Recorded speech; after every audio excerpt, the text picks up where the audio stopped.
Hola a todos. Bienvenidos a un nuevo episodio.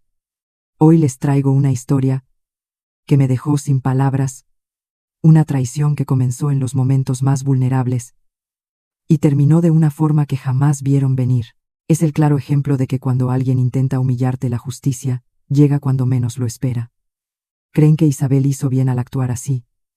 Quédense hasta el final, porque el desenlace es pura catarsis. Antes de empezar, si les gustan este tipo de historias, no olviden regalarme un like, suscribirse al canal y activar la campanita para no perderse ningún estreno. Comencemos. Volví a casa de mi padre por 3 días.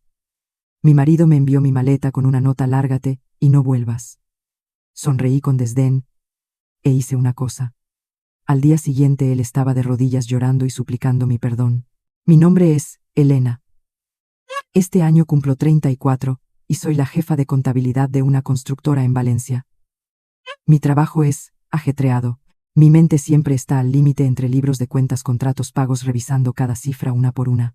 Pero por muy agotador que fuera el mundo exterior, siempre me decía a mí misma que al llegar a casa podría respirar aliviada, porque tenía una familia a la que volver, un marido en el que apoyarnos mutuamente. Mi marido se llama Daniel. Visto desde fuera, casi todo el mundo lo describiría como un hombre bueno, maduro y de trato agradable. Durante nuestros 6 años de matrimonio, yo también lo creí. Creí que era una mujer afortunada por haberme casado con un hombre que no bebía hasta perder el control, no apostaba, ni le gritaba a su mujer en plena calle. Pero solo los que viven bajo el mismo techo saben que hay matrimonios que no se rompen por una gran pelea, sino que se enfrían gradualmente, hasta que estar uno al lado del otro es como estar junto a un extraño. Desde hace aproximadamente medio año, Daniel había cambiado notablemente. Salía temprano y volvía tarde con frecuencia, el móvil siempre con contraseña y boca abajo sobre la mesa, como si temiera que alguien lo viera. Un día, al acercarme, cogió el teléfono, se levantó y se fue a la terraza a hablar. Cuando le pregunté, solo recibí respuestas cortas. Es trabajo. No imagines cosas. Estoy muy cansado. No soy el tipo de mujer que interroga. Y mucho menos quería convertirme en una esposa paranoica.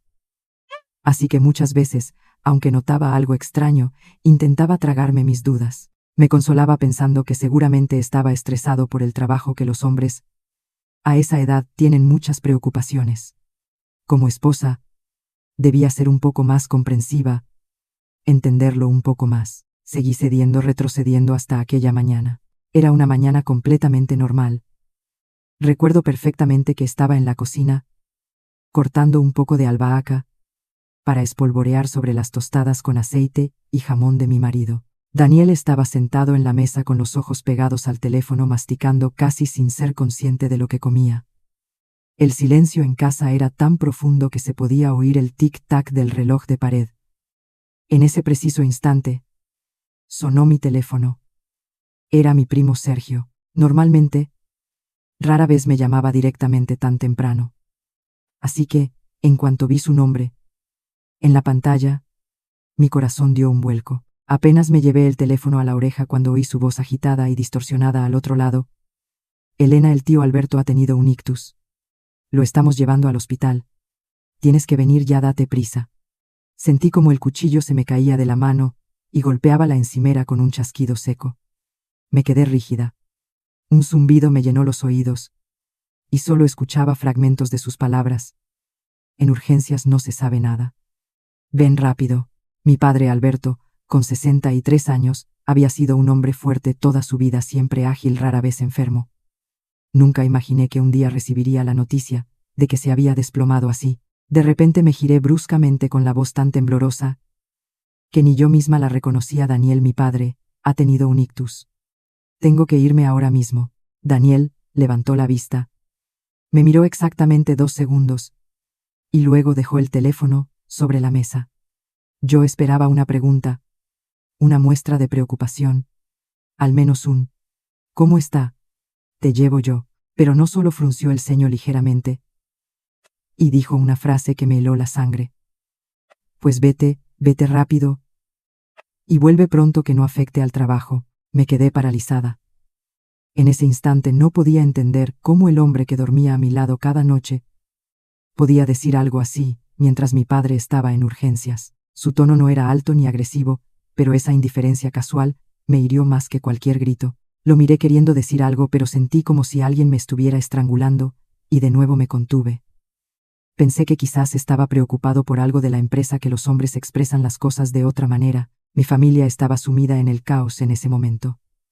No quería añadir una discusión más. Corrí a la habitación. Me cambié de ropa.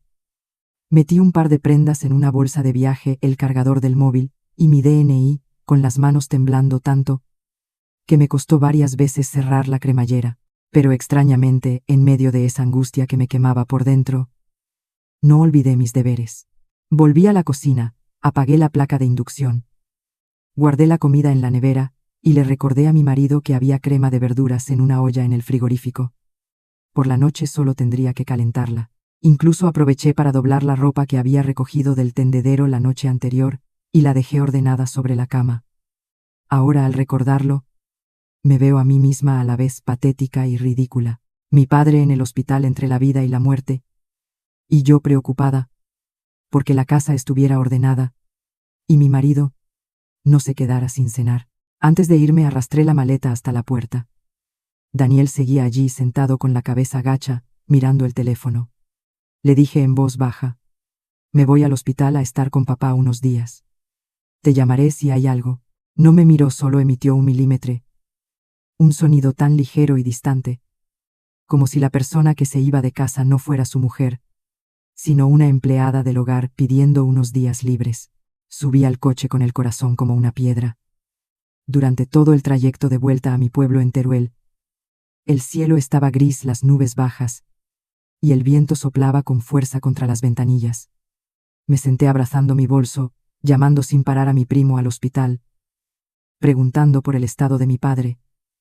Pero cuanto más llamaba, más me angustiaba, porque nadie podía decirme más que frases vagas. Está en la UCI, tienes que venir. Todavía no podemos decir nada.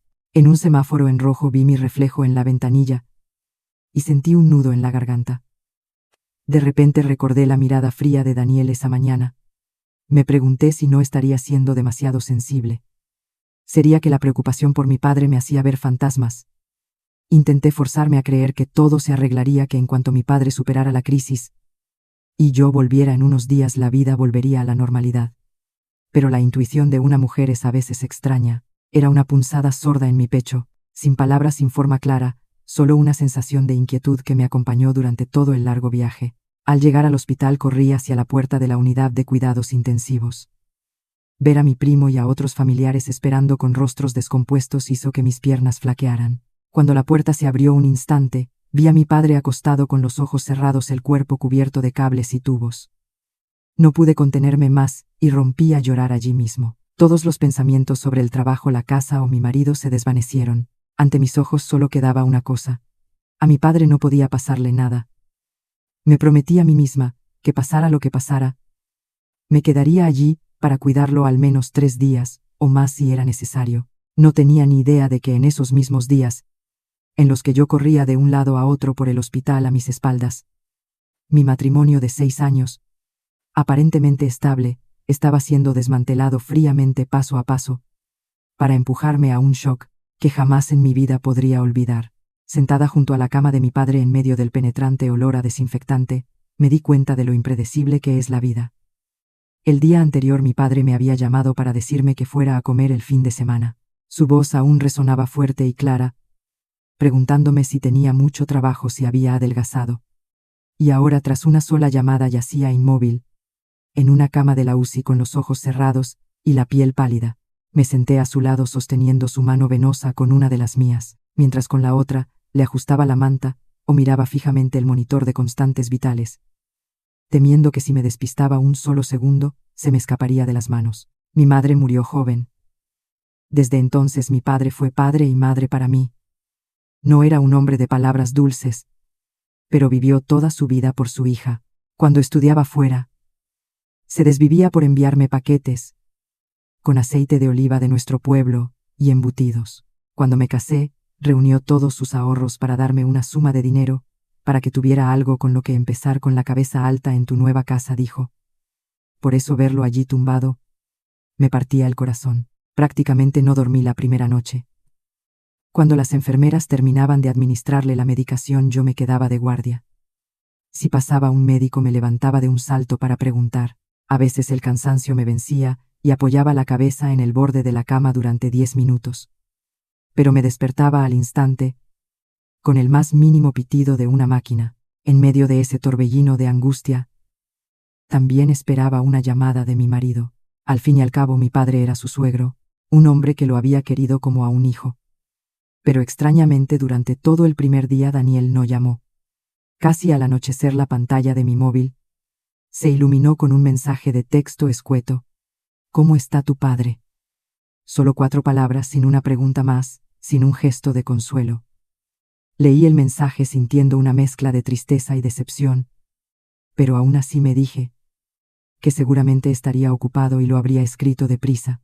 Le respondí con un mensaje largo, detallando la situación de mi padre, lo que decían los médicos, la medicación.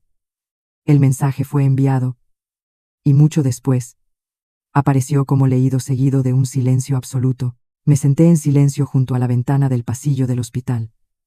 Fuera el cielo se oscurecía, y el viento se colaba por los asientos de metal, helándome. De repente recordé los primeros días de casados. Mi padre tuvo una simple tos durante unos días, y Daniel tomó la iniciativa de comprarle un jarabe y llevarlo pasando la tarde preguntándole cómo se encontraba. Mi padre lo apreciaba mucho, siempre decía, ese Daniel es un buen chico. Habla poco, pero tiene buen corazón. Yo también lo creí. Pensé que me había casado con el hombre adecuado. Por eso la frialdad de Daniel en los últimos meses y su actitud indiferente de esa mañana eran como una espina clavada en mi corazón que no podía arrancar. Al segundo día el estado de mi padre seguía siendo delicado. Mostraba signos de responder al tratamiento, pero no recuperaba la conciencia del todo. Aproveché un momento en que los médicos terminaron su ronda para salir al pasillo y llamar a Daniel. No quería reprocharle nada, simplemente necesitaba ver su rostro, escuchar una palabra amable en medio de mi angustia. Hice una videollamada.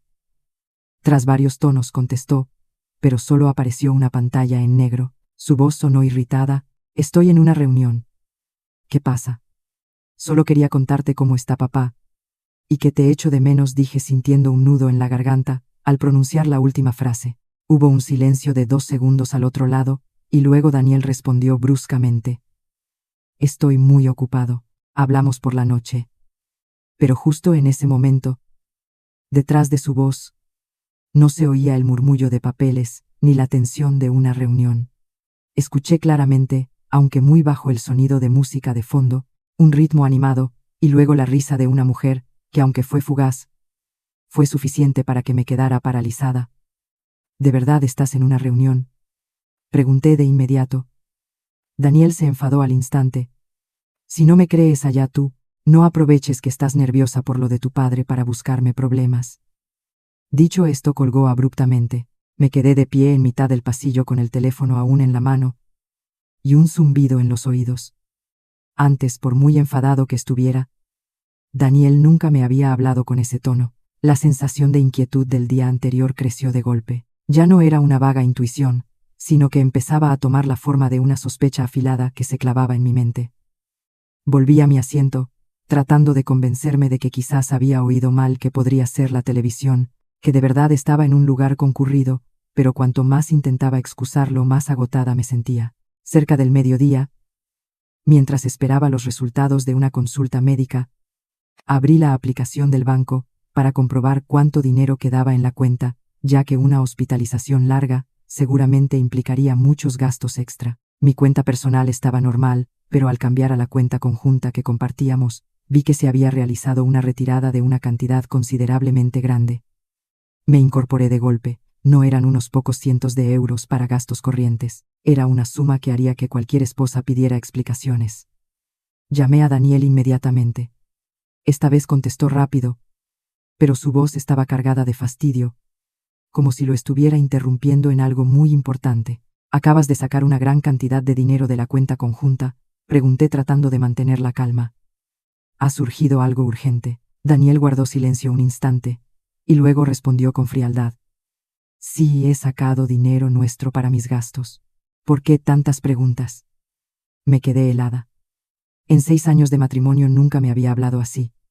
Durante todos esos años cualquier gasto importante lo hablábamos no por pedir permiso sino por respeto mutuo, y hoy lo decía con total naturalidad como si ese dinero lo hubiera ganado él solo, y yo no tuviera derecho a preguntar. ¿Qué has dicho?, pregunté, con un hilo de voz. Se irritó aún más. Estoy ocupado. Ocúpate de tu padre. Del dinero ya me encargo yo. Y volvió a colgar. Me quedé sentada mirando la pantalla oscura del móvil con el corazón helado. Esa frase no solo me sorprendió por el dinero, sino porque parecía haber arrancado la última capa de amabilidad que yo todavía me esforzaba por atribuirle en mi mente. Por la tarde, mientras ayudaba a mi padre a incorporarse siguiendo las instrucciones de una enfermera, mi teléfono vibró. Era Sofía, mi mejor amiga, desde la universidad. Su mensaje era corto, pero al leerlo, sentí un escalofrío recorrer mi espalda. Elena, ¿le pasa algo a Daniel?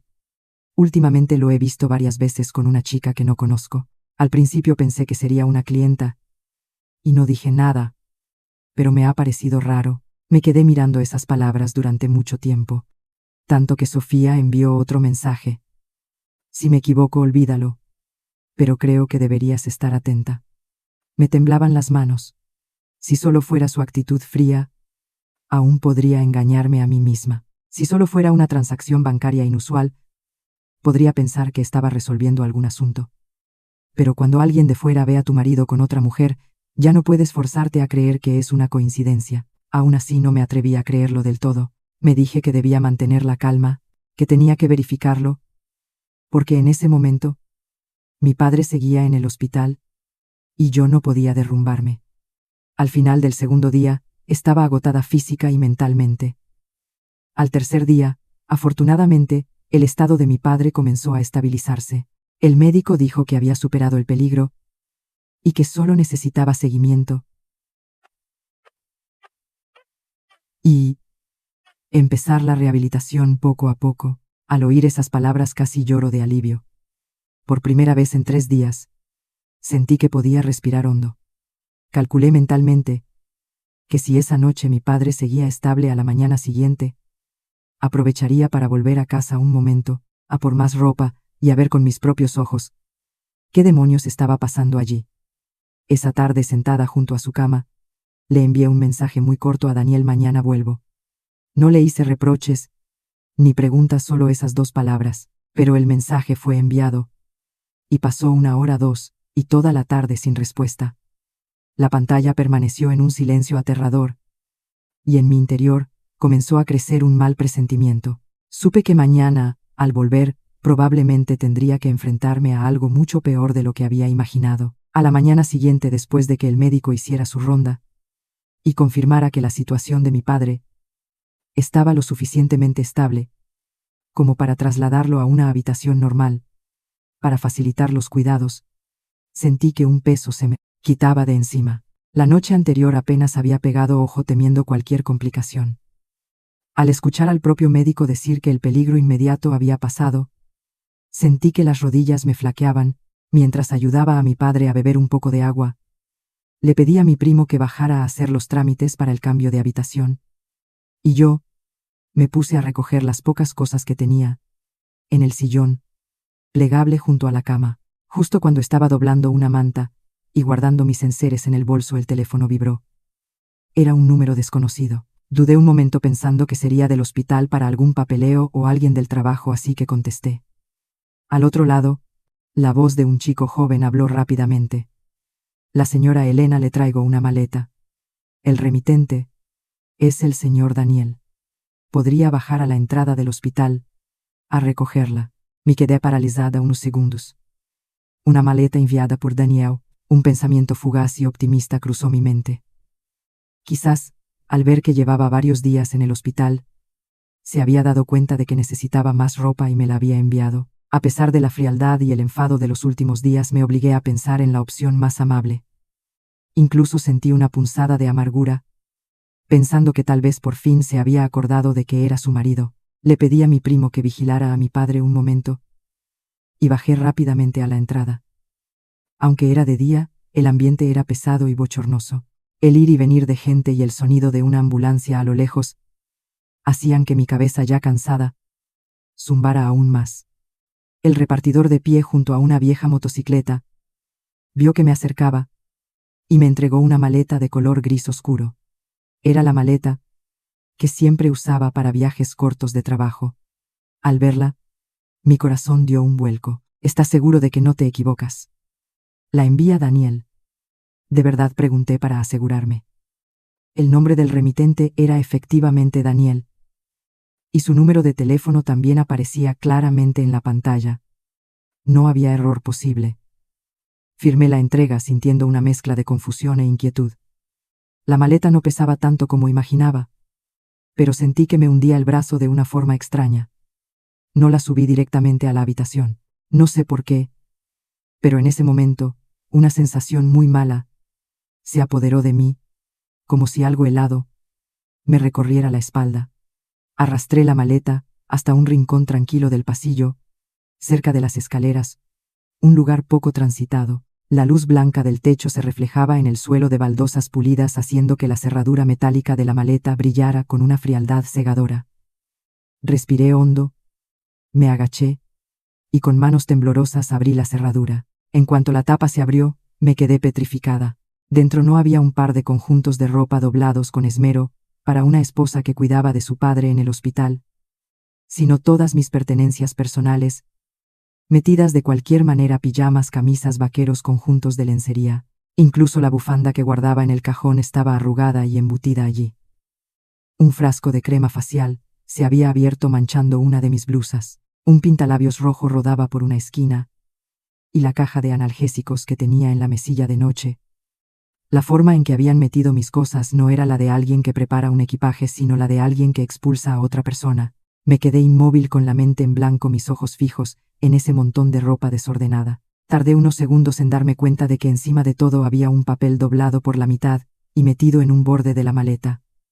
Lo saqué. El papel estaba arrugado, la letra era irregular y fuerte, como si la hubieran escrito con rabia, casi perforando la hoja. Solo había una línea: lárgate y no vuelvas. Sentí un zumbido agudo en los oídos. Todos los sonidos a mi alrededor desaparecieron.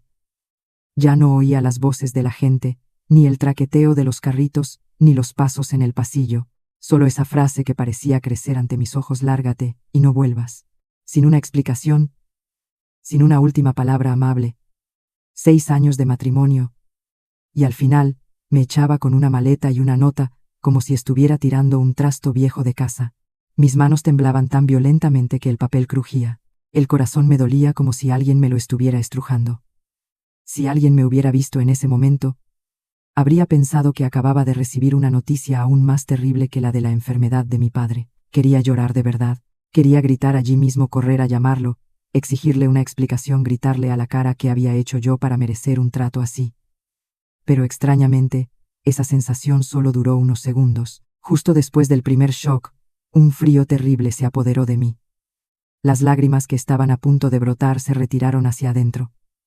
Me enderecé, volví a mirar el montón de mis cosas, y luego la nota en mi mano, todas las piezas sueltas de los últimos meses, como si alguien las hubiera unido de golpe, formaron una imagen clara y cruel. Su frialdad prolongada, las llamadas escondidas, la contraseña del móvil, su actitud hostil sin motivo, la gran suma de dinero retirada de la cuenta conjunta, la risa de mujer en la videollamada, el mensaje de Sofía, diciendo que lo había visto con otra chica, y su silencio aterrador después de mi mensaje: mañana vuelvo. No había sido un arrebato, ni un enfado momentáneo. Lo había preparado. Quizás incluso esperó el momento justo en que mi padre cayera enfermo, el momento en que yo estuviera más confundida y vulnerable, para dar el golpe de una vez por todas. Esta maleta no era un impulso, era el punto final que él ya había planeado. Cuanto más lo pensaba, más sentía un escalofrío recorrer mi espalda. El hombre que había dormido a mi lado durante tantos años, resultaba que cuando quería dar la espalda, podía ser así de frío. Saqué el teléfono y marqué el número de Daniel una vez. No había terminado de sonar el primer tono cuando cortó la llamada. Volví a llamar. El teléfono comunicaba. A la tercera, su móvil estaba apagado. Esa acción fue como la bofetada final decisiva, y sin necesidad de más disimulos. No solo me echaba, sino que ni siquiera se molestaba en escuchar una sola palabra mía. Me quedé sentada en silencio unos segundos más. Luego doblé lentamente la nota y la guardé en mi bolso. Después cerré la cremallera de la maleta y la apoyé contra la pared. Ya no temblaba. Ya no sentía pánico. En mi mente, en ese momento, solo quedaba una lucidez helada que hasta a mí misma me sorprendía. Miré el largo y desierto pasillo que se extendía ante mí y esbocé una pequeña sonrisa tan leve que solo yo pude oírla. Así que quieres echarme, pensé. Apreté con fuerza el asa de la maleta. Mis labios se curvaron en una mueca, mientras mis ojos perdían toda calidez. Pues entonces que no te arrepientas. No llevé la maleta de vuelta a la habitación de inmediato. Sabía que si mi primo o mi padre veían ese montón de ropa tirada como basura junto con aquella nota, todo estallaría allí mismo en el hospital. Mi padre acababa de superar una crisis y no podía permitir que sufriera otro shock. Dejé la maleta en la consigna del hospital, me lavé la cara con agua fría en el baño y me quedé mirando mi reflejo en el espejo durante unos segundos. Mi rostro estaba pálido, mis ojos hundidos por las ojeras, los labios secos. Parecía alguien que acababa de sobrevivir a un huracán. Pero fue en ese momento, cuando parecía que estaba a punto de derrumbarme, que mi mente se aclaró de una forma extraña. Sabía que no podía volver a casa inmediatamente, llevada por la ira. Un hombre que se atreve a enviar la ropa de su mujer directamente al hospital es lo suficientemente cruel como para borrar cualquier rastro en casa, en cuestión de horas. Si quería saber qué juego se traía, tenía que ver las cosas con claridad antes de dar la alarma. Saqué el teléfono y marqué el número de Sofía. Apenas contestó. Me preguntó atropelladamente: Elena, ¿qué tal? Tu padre está mejor. Respiré hondo y le conté todo rápida y concisamente. Le hablé de la maleta, de la nota, de cómo Daniel había apagado el teléfono. Al otro lado se hizo un silencio de varios segundos. Y luego Sofía soltó una palabrota que rara vez le había oído decir en todos los años que la conocía. Pero inmediatamente después bajó la voz. Elena, no vuelvas todavía. Deja que me pase yo antes por tu casa a ver qué pasa. Me aferré a esa frase como si fuera mi último salvavidas. Pásate, por favor, le dije, en voz baja pero firme. No llames al timbre, no dejes que sepa que estás de mi parte, solo mira si hay alguien en casa. Si hay algo raro, y avísame. Sofía no hizo más preguntas, solo respondió con un breve: Vale, voy ahora mismo. Desde que colgué hasta que esperé su llamada, cada minuto se me hizo eterno. Me senté en un rincón del pasillo, apretando el teléfono con tanta fuerza que los nudillos se me quedaron entumecidos. Fuera el sol ya calentaba con fuerza, y las sombras de los árboles se movían suavemente en el patio del hospital. La gente iba y venía, pero para mí todo era un borrón. Mi mente giraba en torno a una única pregunta. ¿Qué demonios estaba pasando en esa casa? Casi 40 minutos después mi teléfono vibró. Era Sofía, pero no hizo una videollamada, ni escribió un mensaje largo. Llamó por voz normal, con un tono tan bajo que casi era un susurro. Elena, hay una mujer en la casa. Sentí un escalofrío recorrer mi espalda. ¿Quién?, pregunté al instante. Sofía dudó un segundo, y luego dijo: Al principio no le vi bien la cara, pero me resulta muy familiar, muchísimo. Me levanté de un salto. Hazme una foto como sea, desde la ventana, el balcón, el jardín, lo que sea, pero que se le vea bien la cara. Vale, espera. Un momento, respondió en voz baja antes de colgar. Me quedé de pie paralizada en mitad del pasillo, con el corazón latiéndome tan fuerte que me dolía el pecho. Una mujer en mi casa. Justo después de que él me enviara mi maleta. Solo con unir esas dos cosas entendí que ya no se trataba de una simple discusión de pareja. Pero aunque ya me había preparado mentalmente cuando me llegó la foto, sentí como si alguien me hubiera golpeado la cabeza con una masa. La primera imagen estaba un poco movida, tomada desde fuera de la valla, enfocando la ventana del salón. Se veía a una mujer de perfil, con el pelo suelto, sosteniendo un vaso de agua. La segunda era más clara, y en la tercera, cuando su rostro se giró completamente hacia el cristal, me quedé petrificada. Era Paula. Tuve que mirar la foto varias veces para creer lo que veía en mis ojos. Paula, una antigua compañera de mi anterior trabajo a la que yo misma había enseñado el oficio en sus inicios, la misma que una vez lloró delante de mí contándome las dificultades de su familia con su madre enferma, diciendo que solo esperaba tener un trabajo estable al que aferrarse. Una vez cometió un error grave con una factura importante, y fui yo quien asumió parte de la responsabilidad para que no la despidieran, y ahora la mujer que estaba en mi casa era ella. Aún no me había recuperado del shock cuando Sofía me envió otra foto. Una imagen tan clara que dolía la vista. Paula llevaba puesto el pijama de seda color crema, con detalles de encaje que yo guardaba en mi armario. Lo reconocí al instante, porque me lo había comprado yo misma con una paga extra. Recuerdo perfectamente que estuve varios días dudando por el precio antes de decidirme. Llevaba mi ropa, se movía por mi casa con el pelo suelto sobre los hombros con una naturalidad que sugería que esa casa era suya desde hacía mucho tiempo. Sentí un nudo en la garganta, ya no por la sorpresa, sino por la humillación. Una humillación helada que me recorrió hasta la raíz del pelo. Resultaba que lo que Sofía me había dicho no eran imaginaciones suyas, que la risa de mujer en la videollamada no la había oído mal, que mientras yo estaba sentada en el pasillo del hospital, temblando de preocupación por mi padre en casa, esa mujer se ponía tranquilamente. Mi pijama ocupaba mi lugar. Vivía mi vida como si fuera la vencedora. En ese momento Sofía volvió a llamar. Apenas contesté, me dijo con la voz temblorosa de rabia: Elena, he oído más. Se la ha presentado a la vecina como su futura esposa. Cerré los ojos. Al otro lado Sofía continuaba ahogada por la indignación. La vecina le ha preguntado: oye, ¿y tu mujer de antes? Y él se ha reído como si nada, y ha dicho: rompimos hace tiempo. Ahora voy a traer a alguien nuevo para sentar la cabeza. ¿Te das cuenta de lo cabrón que es? No respondí de inmediato, solo apreté más el teléfono tanto que la palma de mi mano me dolía. Si hubiera sido hace 3 días, probablemente habría roto a llorar.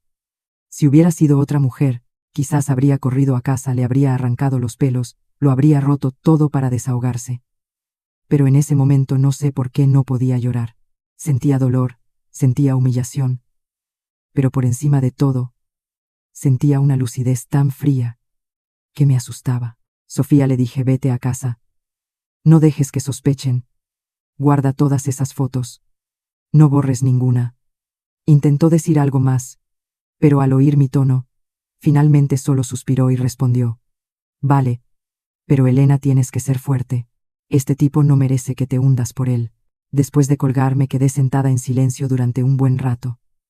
Luego abrí el teléfono y empecé a revisar todo punto por punto. Primero la casa.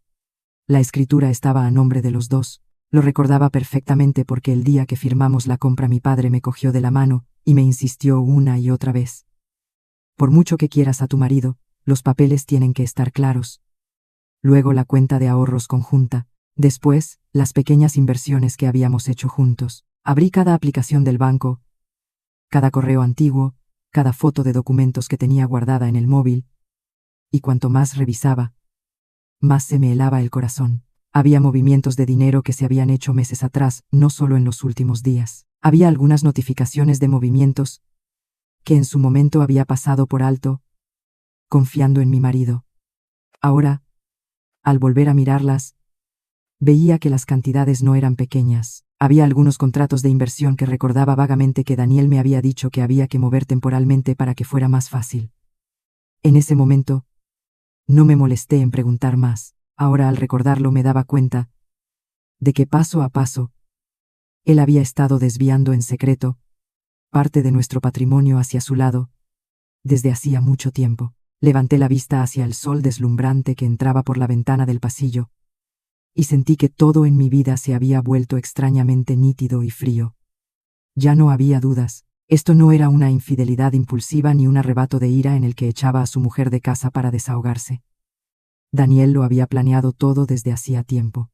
Cada euro, cada papel, cada paso para allanar el camino y meter a su amante en casa. Todo estaba preparado. Apreté suavemente el teléfono en mi mano. El dolor seguía ahí, pero la debilidad. No, porque en ese momento entendí algo muy claramente. Ese hombre ya no me consideraba su mujer. Me veía como un obstáculo que había que quitar de en medio. Y si yo seguía siendo blanda, Si tardaba un solo paso, me arrebataría todo delante de mis narices. Me quedé sentada mucho tiempo al final del pasillo del hospital, con la espalda apoyada en la pared fría mirando la pantalla del teléfono que se encendía y apagaba. En mi cabeza ya no había espacio para las lágrimas. Cuando una mujer descubre que su marido no solo la engaña, sino que además le está preparando el terreno a su amante para que se mude a su casa, la primera reacción suele ser el dolor, pero cuando el dolor pasa, lo que queda es la lucidez. Y yo entendí muy bien que si en ese momento me volvía loca, corría a casa a montar una escena, a arrancarle la ropa, a gritar y llorar. La primera en quedar en ridículo sería yo. Daniel estaba esperando eso. Estaba esperando que yo perdiera el control, que montara un escándalo como una mujer desesperada, para tener una excusa, para echarme a la calle y convertirme en una loca. Y mientras tanto, él se quedaría tranquilamente con la casa, el dinero y su imagen de hombre decente ante la sociedad. Al pensar en eso me enderecé, respiré hondo y abrí la agenda del teléfono. Había un hombre con el que no contactaba desde hacía tiempo, pero que en ese momento apareció muy claro en mi mente: Julián Abogado. Era un viejo conocido de mi familia, unos años mayor que yo. Hacía tiempo ayudó a una prima mía a resolver un litigio de bienes tras su divorcio. Todavía recuerdo a mi prima llorando hasta quedarse sin lágrimas, mientras su exmarido se hacía el pobre para quedarse con la casa y el terreno. Al final fue Julián quien, revisando cada papel y cada movimiento bancario, obligó a aquel tipo a devolver lo que no era suyo. Lo llamé casi sin dudar, contestó rápidamente. Su voz seguía siendo tan grave, clara y tranquila como siempre. Elena, ¿qué pasa para que me llames a estas horas? Solo con escuchar esa voz serena todo lo que tenía atragantado estuvo a punto de salir, pero me contuve. Le dije que estaba en el hospital cuidando de mi padre, y le conté todo de principio a fin, sin omitir ningún detalle. La actitud fría de Daniel, el dinero retirado de la cuenta conjunta, la maleta enviada al hospital, la nota echándome la foto de Paula en mi casa con mi pijama. Cuando terminé de hablar, hubo un silencio de unos segundos al otro lado. Luego Julián preguntó muy despacio, cada palabra golpeando directamente en mi cabeza. ¿Conservas los mensajes, las capturas de las transferencias, la foto de ella en la casa y la nota? Sí, lo guardo, todo, respondí al instante.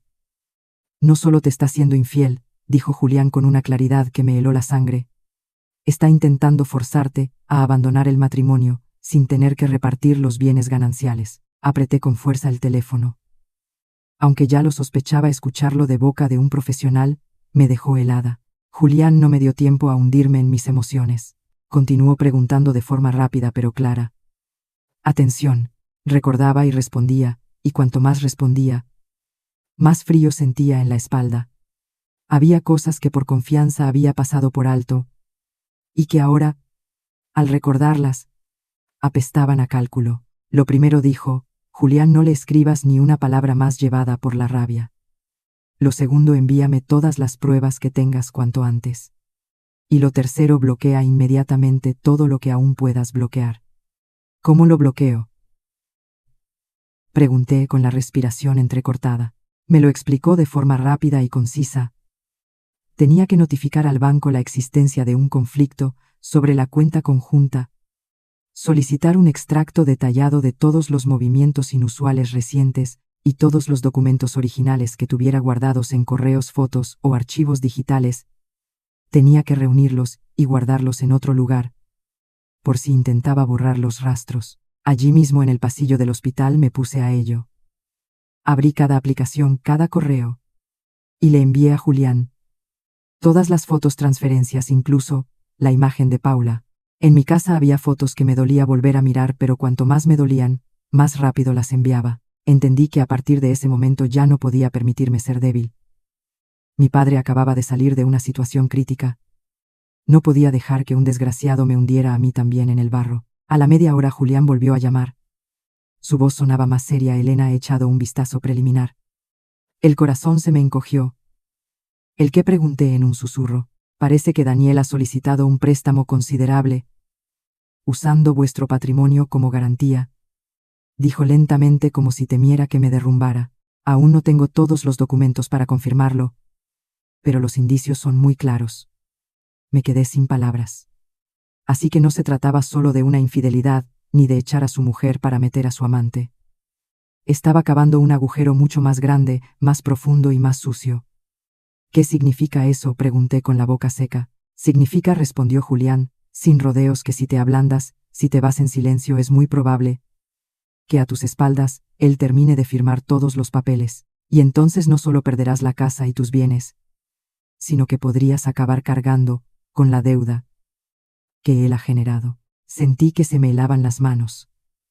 La imagen de la maleta, la nota, el rostro de Paula en mi casa, todo giró en mi cabeza, y de repente se unió en una imagen nítida. Daniel no me echaba porque ya no me quisiera, me echaba porque yo era un obstáculo en su camino. Necesitaba que desapareciera lo antes posible, cuanto más alterada mejor, para tener las manos libres y quedarse con todo lo que quedaba. Cuanto más lo pensaba, más náusea sentía. 6 años de convivencia, y resultaba que a sus ojos yo no era su mujer, sino un hombre que podía firmar papeles, alguien a quien endosarle una deuda, un estorbo que había que quitarse de encima. Julián continuó dándome instrucciones que mantuviera todo esto en secreto para mi padre. En su estado, que bajo ningún concepto me enfrentara a Daniel directamente sin tener todas las pruebas, y sobre todo que no dejara que él supiera que yo ya había empezado a investigar sus movimientos. Cuanto más tranquila estés, más fácil será que él mismo se delate, dijo. La gente como él, cuando cree que el otro es débil, se vuelve muy descuidada. Escuché cada palabra y mi mente se despejó por completo. Era cierto. No podía luchar como una esposa traicionada. Tenía que luchar como alguien a quien le están tendiendo una trampa. Apagué el teléfono y me quedé sentada en silencio un rato más. En el pasillo del hospital ya se habían encendido las luces, y el brillo blanco sobre las baldosas hacía que todo pareciera más frío. Pero dentro de mí era lo contrario. Algo acababa de morir, y otra cosa acababa de despertar. Ya no era la mujer que esperaba que su marido le respondiera un simple «estoy ocupado», ni la que recogía con manos temblorosas las cosas de una maleta, preguntándose en qué se había equivocado. Volví a encender el teléfono. Guardé todos los documentos en una carpeta segura. Lo bloqueé y levanté la vista hacia la oscuridad tras la ventana. Una leve sonrisa tan fría que hasta a mí me resultó extraña se dibujó en mis labios. «¿Creías que con echarme se acababa todo, Daniel?», pensé apretando el teléfono con fuerza, con una mirada sin rastro de duda. «No voy a hacer que seas tú quien se arrodille a suplicarme perdón». No dije esa frase para desahogarme.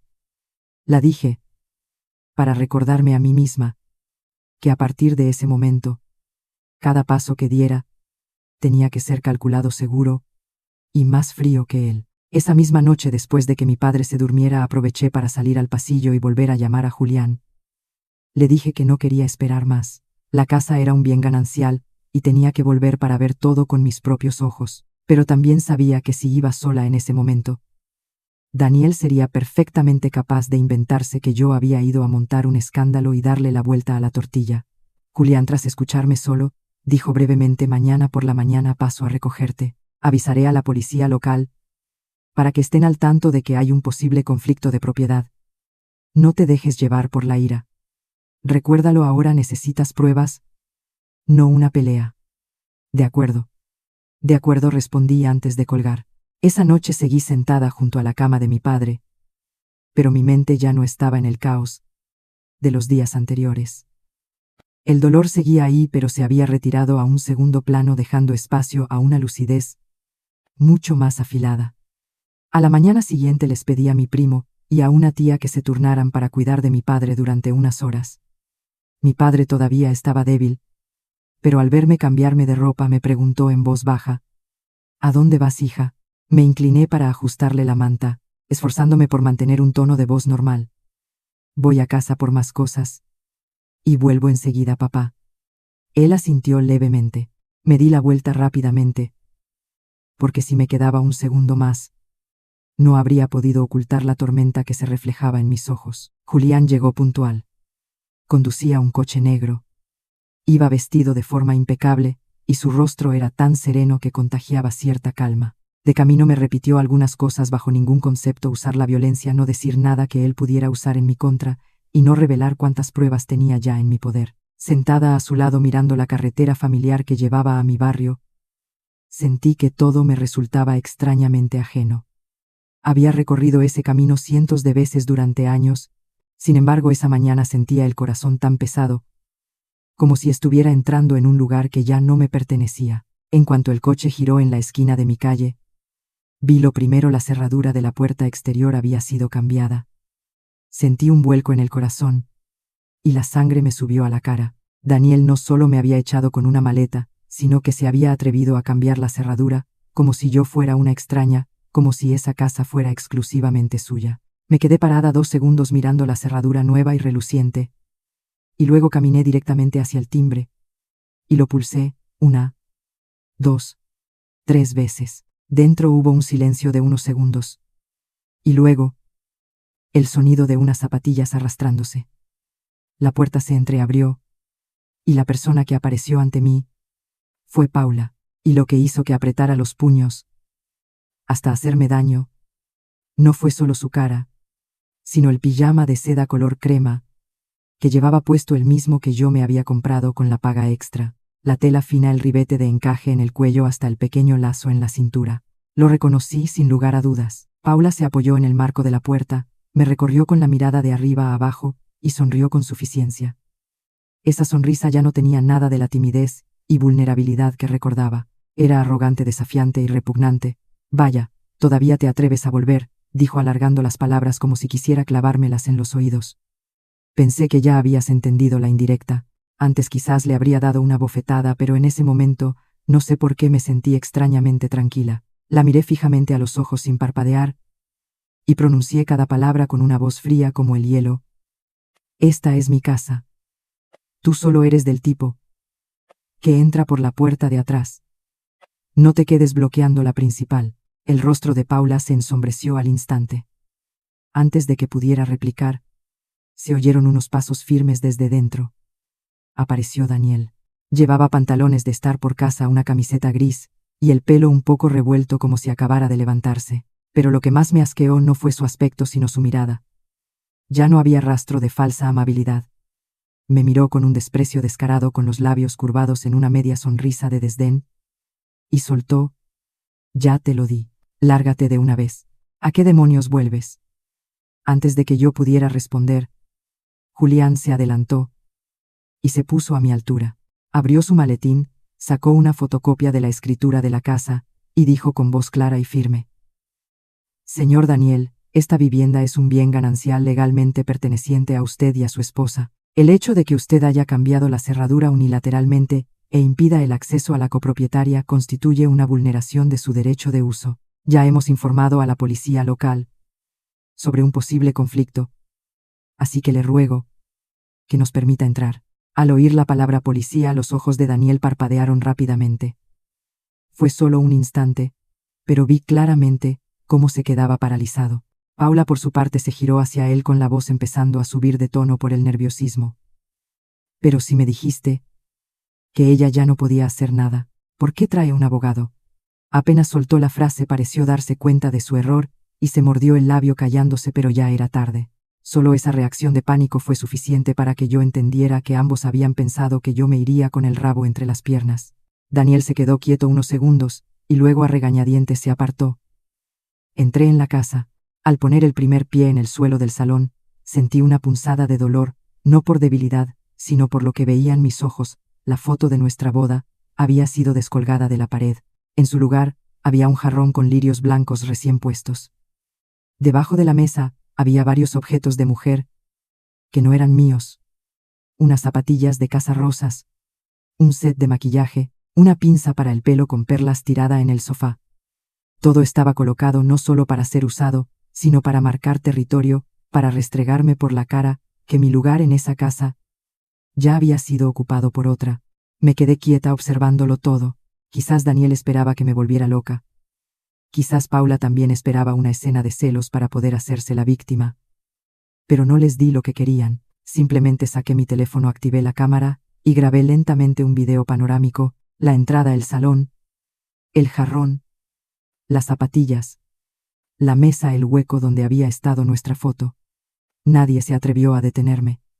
El silencio era tan denso que se podía oír la respiración de cada uno. Cuando terminé bajé el teléfono, miré fijamente a Daniel, y dije en un tono muy suave, tan suave, que si no estuviéramos en medio de esa habitación cualquiera, pensaría que estaba charlando en un café. Perfecto. Cuanto más lo ensucies todo, más difícil te será levantar cabeza en el juzgado. Vi claramente cómo cambiaba la expresión de Daniel. En un parpadeo, la arrogancia de su rostro se desvaneció reemplazada por un destello de inquietud que intentó ocultar rápidamente. Y yo por primera vez en muchos días supe con certeza una cosa en este juego: ya no era yo la que estaba siendo expulsada. Había vuelto. Y esta vez había vuelto para recuperarlo todo. Mis palabras dejaron un silencio tenso en el salón. Daniel no respondió de inmediato, pero su mandíbula apretada y sus ojos entrecerrados por el fastidio me indicaron que había empezado a sentirse inseguro. Paula, por su parte, intentaba mantener una expresión fría, pero sus manos, apoyadas en el brazo del sofá, estaban tan apretadas que sus nudillos se habían vuelto blancos. Dejé de mirarlos. Con mi bolso en la mano me dirigí directamente a nuestro dormitorio. En cuanto abrí la puerta, supe que algo no estaba bien. La habitación era la misma, la cama, el armario, pero la sensación de familiaridad había desaparecido por completo. Un cajón del tocador estaba mal cerrado, una puerta del armario entreabierta, y lo que me heló la sangre fue ver la puerta de la caja fuerte empotrada en el armario ligeramente abierta. Me acerqué rápidamente y la abrí del todo. Dentro estaba vacía. Varias carpetas importantes que guardaba en una funda de plástico azul ya no estaban. En particular, faltaba el dossier con los documentos relacionados con el dinero que mis padres me habían dado a mí personalmente antes de la boda. El dinero que mi padre había reunido con tanto esfuerzo, repitiéndome una y otra vez que era mi colchón por si la vida de casada se torcía. Recordaba perfectamente haber guardado esos papeles en el fondo envueltos cuidadosamente, y ahora habían desaparecido. Me giré bruscamente. Daniel seguía en el salón, y Paula estaba sentada de lado en el sofá fingiendo tranquilidad. ¿Dónde están los papeles?, pregunté sin rodeos. Daniel se encogió de hombros con una expresión de falsa ignorancia que daban ganas de abofetearle. A saber qué escondías por ahí. Me reí, pero fue una risa tan fría que hasta a mí me sorprendió. Si no hubiera visto la caja fuerte abierta con mis propios ojos, probablemente habría seguido fingiendo hasta el final. Julián entró en el dormitorio conmigo, echó un rápido vistazo y me preguntó si tenía copias digitales o fotos de los documentos importantes. Asentí, e inmediatamente abrí mi teléfono para revisar el correo, la galería de fotos y la aplicación del banco, como un acto reflejo. Fue en ese preciso instante cuando una notificación de alerta apareció en mi pantalla. Eran solo unas pocas líneas, pero cada palabra fue como un martillazo en mi cabeza. Se ha activado una nueva solicitud de préstamo hipotecario. El bien utilizado como garantía es la vivienda compartida por ambos cónyuges. Me quedé paralizada. Por un breve segundo, pensé que había leído mal, pero no. Al mismo tiempo, recibí un correo del banco confirmando la recepción de la solicitud de préstamo y la garantía del inmueble. Sentí un escalofrío recorrer todo mi cuerpo. Resulta que no solo me engañaba, me echaba de casa, cambiaba la cerradura y metía a su amante, sino que además quería arrastrarme a un pozo de deudas, dejándome sin casa y con un préstamo a mi nombre, del que no sabía absolutamente nada. Le pasé el teléfono a Julián. Acercó la pantalla, leyó rápidamente y me pidió que le reenviara todos los correos. Unos minutos después, al examinar detenidamente los documentos escaneados adjuntos en la solicitud digital, señaló la sección de la firma y dijo en voz baja pero firme: Elena, esta firma tiene problemas. No es una firma manuscrita. Hay indicios de que ha sido escaneada e insertada en el documento. Sentí un zumbido en los oídos. Mi firma utilizada pegada en una solicitud para hipotecar la casa en la que estaba en ese mismo momento. Tuve que apoyarme en el borde del armario para no tambalearme. Julián siguió revisando página por página y se detuvo en la sección de declaración de estado civil y consentimiento conyugal. Cuanto más leía, más serio se ponía su rostro. No lo han hecho de forma limpia, dijo. Algunas páginas tienen firma manuscrita y otras son imágenes insertadas. Con un peritaje caligráfico se demuestra. Sus palabras me transportaron meses atrás. Recordé que varias veces Daniel me había traído papeles para firmar. A veces decía que eran documentos internos de su empresa, otras que un socio necesitaba completar trámites. Un día acababa de volver del hospital con un dolor de cabeza terrible por haber estado cuidando de mi padre todo el día. Me puso un bolígrafo en la mano y me urgió: firma rápido que tengo que enviarlo por correo. En ese momento, cansada y confiando ciegamente en él, apenas leí unas líneas y firmé. Ahora, al recordarlo, cada uno de esos momentos era como una aguja clavándose en mi cerebro. Había elegido los momentos en que yo estaba más distraída y vulnerable para tejer paso a paso esta trampa. Julián llegó a la sección de información del beneficiario del préstamo. Me acerqué. Mi corazón se encogió una vez más. El mayor beneficiario del préstamo no era una empresa desconocida, sino una sociedad de nueva creación. Y en la lista de socios figuraba el nombre de Paula, no como única titular, pero lo suficientemente claro como para ver que ella no era solo la amante que se acostaba con mi marido. Era una pieza clave en el plan para robarme la casa, el dinero, y dejarme en la calle sin nada, y con una deuda encima. Me di la vuelta y salí al salón. Paula seguía sentada allí, pero su rostro ya no tenía la expresión arrogante de antes. Al oír las palabras solicitud de préstamo, hipoteca, firma, su cara palideció visiblemente. Sus ojos parpadeaban sin cesar, sus labios se secaron, y sus manos apoyadas en las rodillas se crisparon inconscientemente. Solo esa reacción fue suficiente para confirmármelo todo. Ella lo sabía. Estaba implicada. No era una mujer ingenua engañada en una relación turbia, sino una cómplice activa que caminaba junto a él, por este camino sucio. Salí y me planté frente a ellos dos. Mi voz no era alta, pero cada palabra cayó como una piedra. Vosotros dos no estáis teniendo una simple aventura. Estáis conspirando para estafarme. Paula intentó replicar, pero antes de que pudiera hablar, Daniel se enfureció. Golpeó la mesa con la mano haciendo un ruido sordo. Las venas de su cuello se hincharon, y sus ojos se inyectaron en sangre, tocado en su punto débil. ¿Y qué? Rugió. ¿Qué vas a conseguir? ¿Crees que por volver a esta casa has ganado? Para mí hace mucho que solo eres una máquina de hacer dinero. Esa frase fue como una puñalada directa en el pecho.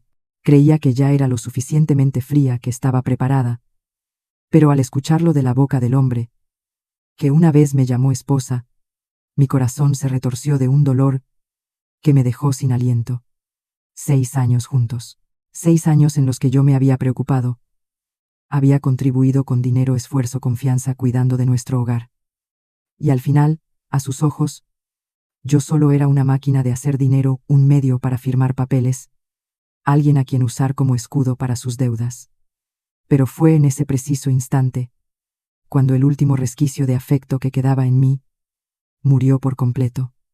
Miré fijamente a Daniel, sin llorar, sin gritar, sin temblar. Solo lo miré con la misma mirada que se le dedica a alguien que ha enterrado con sus propias manos todo lo bueno que una vez hubo entre dos personas. Y luego dije muy despacio, muy claro: acabas de cavar tu propia tumba, Daniel. Esta vez fue él quien se quedó en silencio, y supe que a partir de ese momento, todo había cambiado de rumbo. Ya no era un asunto de un marido infiel, era un desenmascaramiento total, y él acababa de arrancarse la última máscara delante de mí. Justo cuando terminé de hablar, Daniel aún no había replicado cuando Julián me miró. Su mirada fue suficiente para que yo entendiera una cosa: si quería acorralarlo, no podía quedarme aquí discutiendo con estos dos sinvergüenzas entre 4 paredes. Alguien como Daniel podía tener la cara dura delante de su mujer y su amante, pero no estaba tan seguro de que pudiera soportar ser desenmascarado frente a sus familiares y los mayores de ambas familias. Lo miré fijamente y le dije: si tan seguro estás de que tienes razón, entonces, esta noche llama a nuestras familias, para que vengan aquí y lo aclaremos todo de una vez. Daniel se sobresaltó ligeramente. No esperaba que yo moviera ficha tan rápido.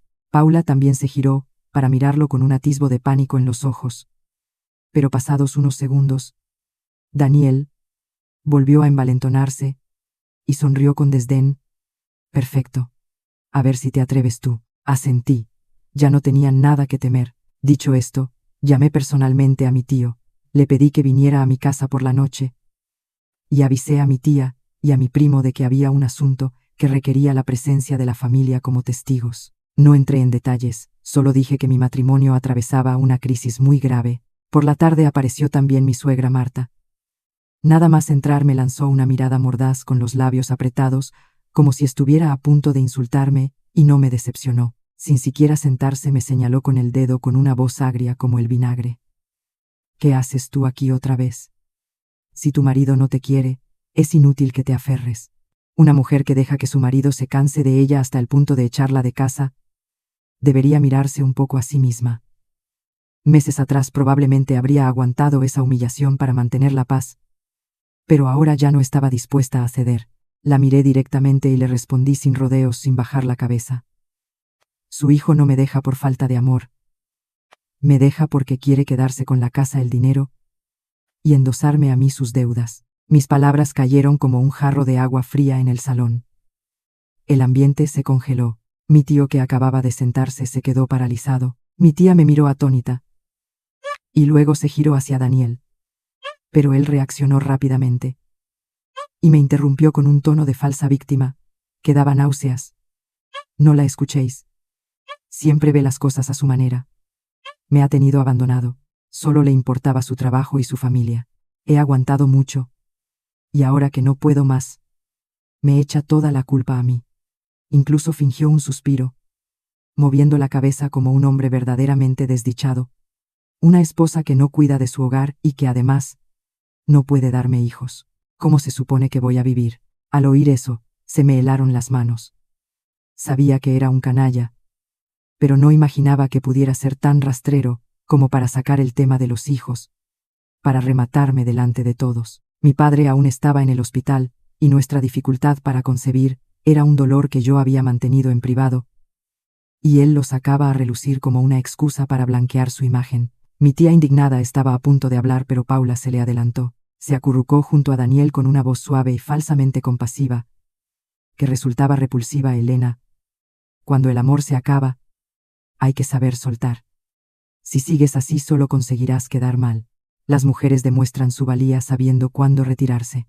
Me giré para mirarla y me eché a reír. No fue una risa alegre, sino una risa fría y despectiva, que hizo que hasta mi tío se quedara mirándome sorprendido. Saqué mi teléfono y abrí la carpeta que había preparado. Creo que hoy es mejor hablar con pruebas que con palabras. Reproduje la grabación que había hecho antes en el salón. La voz de Daniel se oyó clara y nítida. Para mí, hace mucho, que solo eres una máquina de hacer dinero. La sala se quedó en silencio. Daniel parecía haberse quedado sin aire. Su rostro cambió de color al instante, pero no le di tiempo a recuperarse. Mostré las capturas de pantalla de las transferencias desde la cuenta conjunta, luego la solicitud de préstamo con indicios de firma falsificada, y después, las fotos de Paula con mi pijama paseándose por mi casa como si fuera la dueña. Mientras mi matrimonio con Daniel legalmente seguía en pie, una por una fui presentando las pruebas ante todos. Esta es la cantidad de dinero retirada. Esta es la solicitud para hipotecar nuestra casa. Esta es la foto de la amante de mi marido viviendo a cuerpo de rey en mi hogar. Y esta es mi firma utilizada en un documento del que yo no tenía ni idea. Marta, que al principio defendía a su hijo con la cabeza bien alta, fue cambiando de expresión a medida que veía las pruebas. Sus labios temblaban, y su mirada iba de mí a Daniel y a los papeles sobre la mesa. Supe que aunque quizás estuviera al tanto de la infidelidad e incluso la consintiera o criticara a su nuera, por no tener hijos como siempre había hecho, el hecho de que Daniel hubiera intentado hipotecar la casa a sus espaldas metiéndose en deudas y usando documentos falsos, era algo que claramente ella no sabía. La miré a ella y luego a Daniel. Y mi voz se volvió firme. La infidelidad puede llamarse inmoralidad, pero falsificar una firma, usar un bien ganancial para pedir un préstamo y endosarle la deuda a tu esposa, eso ya no es un asunto familiar. Apenas terminé la frase, Daniel estalló. Se abalanzó hacia mí intentando arrebatarme el teléfono, pero Julián, que estaba a mi lado, se interpuso con una voz fría y clara. Señor Daniel, si toca ese teléfono, o realiza cualquier acto de intimidación o destrucción de pruebas en este momento, será muy perjudicial para usted. Le aconsejo que se quede quieto. Daniel se detuvo en seco con la cara roja de rabia y vergüenza. Paula a su lado empezó a perder los nervios de verdad. Ya no pudo mantener su tono suave. Se giró hacia Daniel con la voz quebrada por el pánico. Pero si me dijiste que en cuanto firmara el divorcio, todo estaría arreglado. ¿Por qué ahora pasa esto? En cuanto soltó la frase, la sala se congeló una vez más. Mi tío golpeó la mesa con la mano. Mi tía se quedó con la boca abierta, y yo miré directamente a Paula, a su rostro pálido por haberse delatado. Y solo un pensamiento cruzó mi mente. Acabas de ofrecerte como testigo. Landolas. Acabas de ofrecerte como testigo. Daniel se giró hacia ella con los ojos desorbitados, como si quisiera comérsela viva. Pero ya era tarde. Esa frase espontánea valía más que 1000 de sus excusas. Guardé lentamente el teléfono. Mi corazón ya no estaba en un torbellino. El salón ya no era el escenario de sus mentiras, ni el teatro donde Paula interpretaba a la vencedora. Justo en la casa de la que creían haberme echado sus verdaderas caras, estaban cayendo a pedazos, y supe que esta era solo la primera vez que probaban el sabor de ver la tortilla darse la vuelta. Después de aquel desenmascaramiento en el salón, pensé que Daniel seguiría gritando, negándolo todo, montando otra escena, para salvar las apariencias, pero no. Se quedó completamente en silencio, y ese silencio no me tranquilizó, al contrario, me puso más alerta. Alguien como él nunca se rinde admitiendo su error. Cuanto más callado estaba, más segura estaba de que en su cabeza estaba tramando algo más sucio, más sigiloso y más difícil de contrarrestar. Y no me equivocaba. A la mañana siguiente, justo cuando llegaba al pasillo del hospital, mi teléfono empezó a vibrar sin parar. No eran llamadas, sino mensajes de Daniel. El tono era completamente diferente al del día anterior, tan suave y falsamente conciliador, que me dio náuseas leerlo. Elena, no hagas esto más grande. Me equivoqué en lo sentimental, pero lo de los papeles es un malentendido. Somos marido y mujer, podemos arreglarlo en privado. Leí el mensaje varias veces y me reí con frialdad. A estas alturas, que se atreviera a llamar malentendido a falsificar mi firma, hipotecar la casa y meter a su amante a vivir allí, demostraba que su desvergüenza no tenía límites. No respondí. Hice una captura de pantalla, se la envié a Julián y la guardé en mi carpeta de pruebas. A partir de ahora, cada palabra de Daniel ya no era la de un marido a su mujer, sino el rastro de alguien que busca desesperadamente una salida. Pero eso fue solo al principio. A mediodía me llamó, Sofía, furiosa. Me dijo que en la oficina ya circulaba un rumor muy bien montado, que yo había sido infiel primero, que mi marido me había pillado y por eso me había echado de casa, y que ahora había vuelto para exigirle dinero y propiedades. Al escucharlo sentí que la sangre me hervía. ¡Qué sucio! Sabía que no podía rebatir las pruebas, así que había decidido manchar mi nombre primero, para que cualquiera que oyera mi nombre pensara en una mujer adúltera y poco fiable. Sofía, añadió, en voz más baja, como si temiera que me afectara aún más. Y eso no es todo. Alguien ha enviado unas fotos manipuladas a tu jefe. A primera vista parece que estás abrazando a un hombre desconocido en un coche. Pero lo he mirado bien, sé que es un montaje. El hombro y la cara no coinciden con la luz. Me quedé paralizada en mitad del pasillo del hospital. Si no fuera por el aviso de Sofía, si en mi empresa no fueran lo suficientemente perspicaces, solo esas fotos habrían bastado para dejarme sin marido, sin trabajo y sin honor. Me apoyé en la pared, respiré hondo, intentando calmar el temblor de mi pecho. Fue entonces cuando entendí que Daniel ya no atacaba mis sentimientos, estaba atacando mi medio de vida. Quería que perdiera mi reputación en la empresa, mis ingresos, mi posición, para que al final no me quedara más remedio que agachar la cabeza y firmar lo que él quisiera. Aún no me había recuperado de lo de la empresa, cuando por la tarde en el hospital recibí otro golpe helador.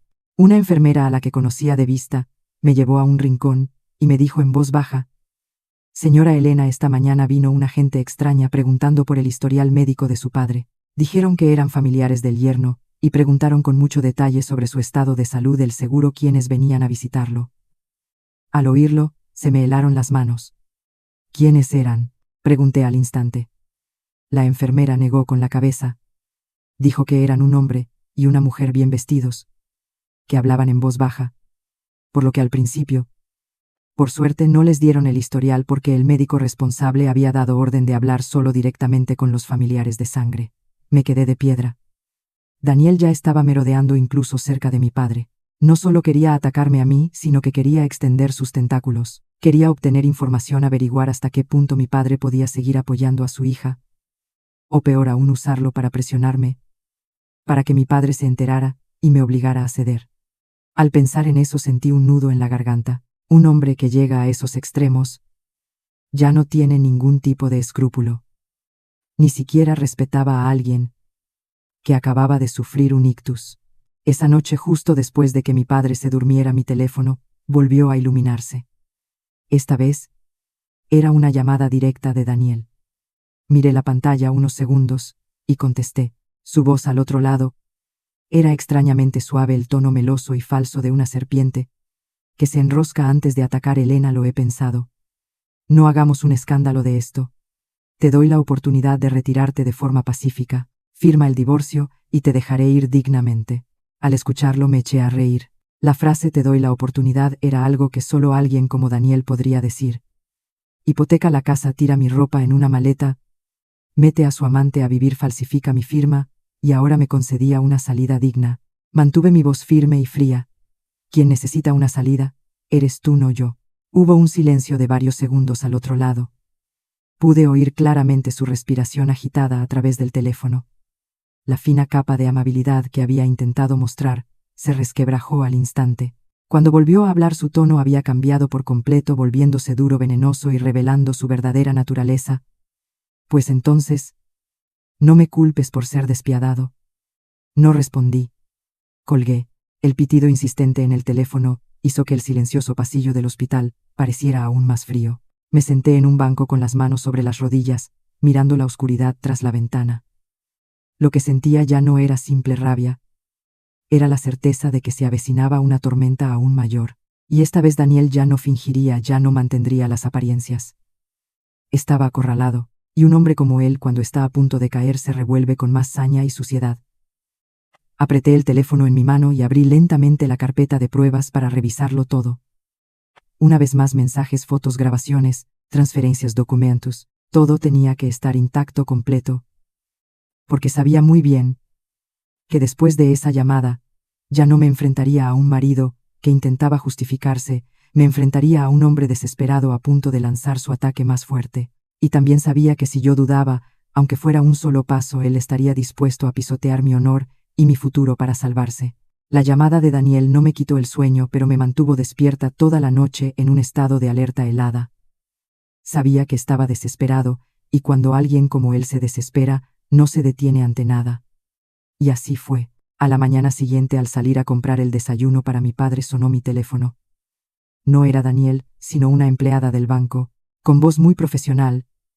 Me preguntó si podía confirmar una cita para finalizar el último paso de la solicitud de un préstamo hipotecario. Esa misma mañana me quedé paralizada en mitad del pasillo. ¿Qué solicitud?, pregunté. La empleada leyó el nombre de la propiedad, el número de expediente, y añadió que el solicitante, el señor Daniel, había pedido acelerar el proceso porque la familia necesitaba el dinero urgentemente. La sangre se me heló. Tal como había predicho Julián, al ver que yo no cedía, Daniel intentaba cerrar el trato, conseguir el dinero, antes de que yo pudiera bloquearle el paso. No le dije mucho a la empleada, solo que necesitaba verificar la información y que la llamaría de vuelta. Apenas colgué, llamé a Julián.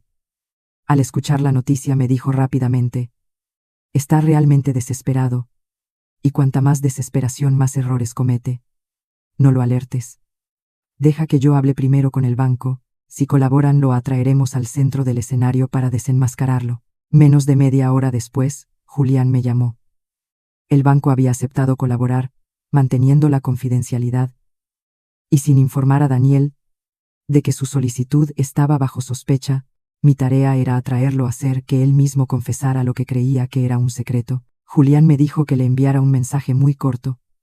Acepto reunirme, pero aclárame todo esto. Leí la frase varias veces antes de enviarla. Menos de un minuto después, Daniel respondió: perfecto, a las 11 en el banco. Me alegro de que entres en razón. Leí su mensaje con náuseas. Un hombre que intentaba falsificar la firma de su mujer, robarle la casa y hundirla en deudas, y todavía se creía en posición de perdonarle la vida. A las 11 en punto. Yo estaba en el banco. Julián no entró conmigo desde el principio. Se quedó en un despacho interior según lo acordado con el personal.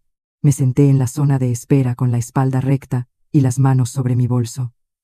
A los pocos minutos, entró Daniel. Llevaba una camisa azul oscuro, el pelo peinado, y una expresión de falsa calma, aunque sus ojos se movían con más nerviosismo de lo habitual. A su lado Paula, también vestida formalmente, con el bolso apretado contra su cuerpo, y los labios pintados de rojo, aunque su rostro no podía ocultar la tensión. Apenas se sentó frente a mí, Daniel se recostó en la silla con esa familiar arrogancia fingida. Sonrió con desdén y dijo, como si fuera muy generoso: me alegro de que hayas entrado en razón. No era necesario montar todo este escándalo. Firma los papeles, y te daré una cantidad suficiente para que empieces de nuevo por los 6 años que hemos pasado juntos. Lo miré con una mezcla de pena y asco. Un hombre que estaba pisoteando a su mujer para robarle su casa y su dinero, y todavía se creía superior, con derecho a dar limosna. Pero no revelé mis cartas. Puse una expresión de duda, y pregunté lentamente, como si de verdad lo estuviera considerando: ¿y si no firmo? ¿Qué piensas hacer? A Daniel le sorprendió la pregunta.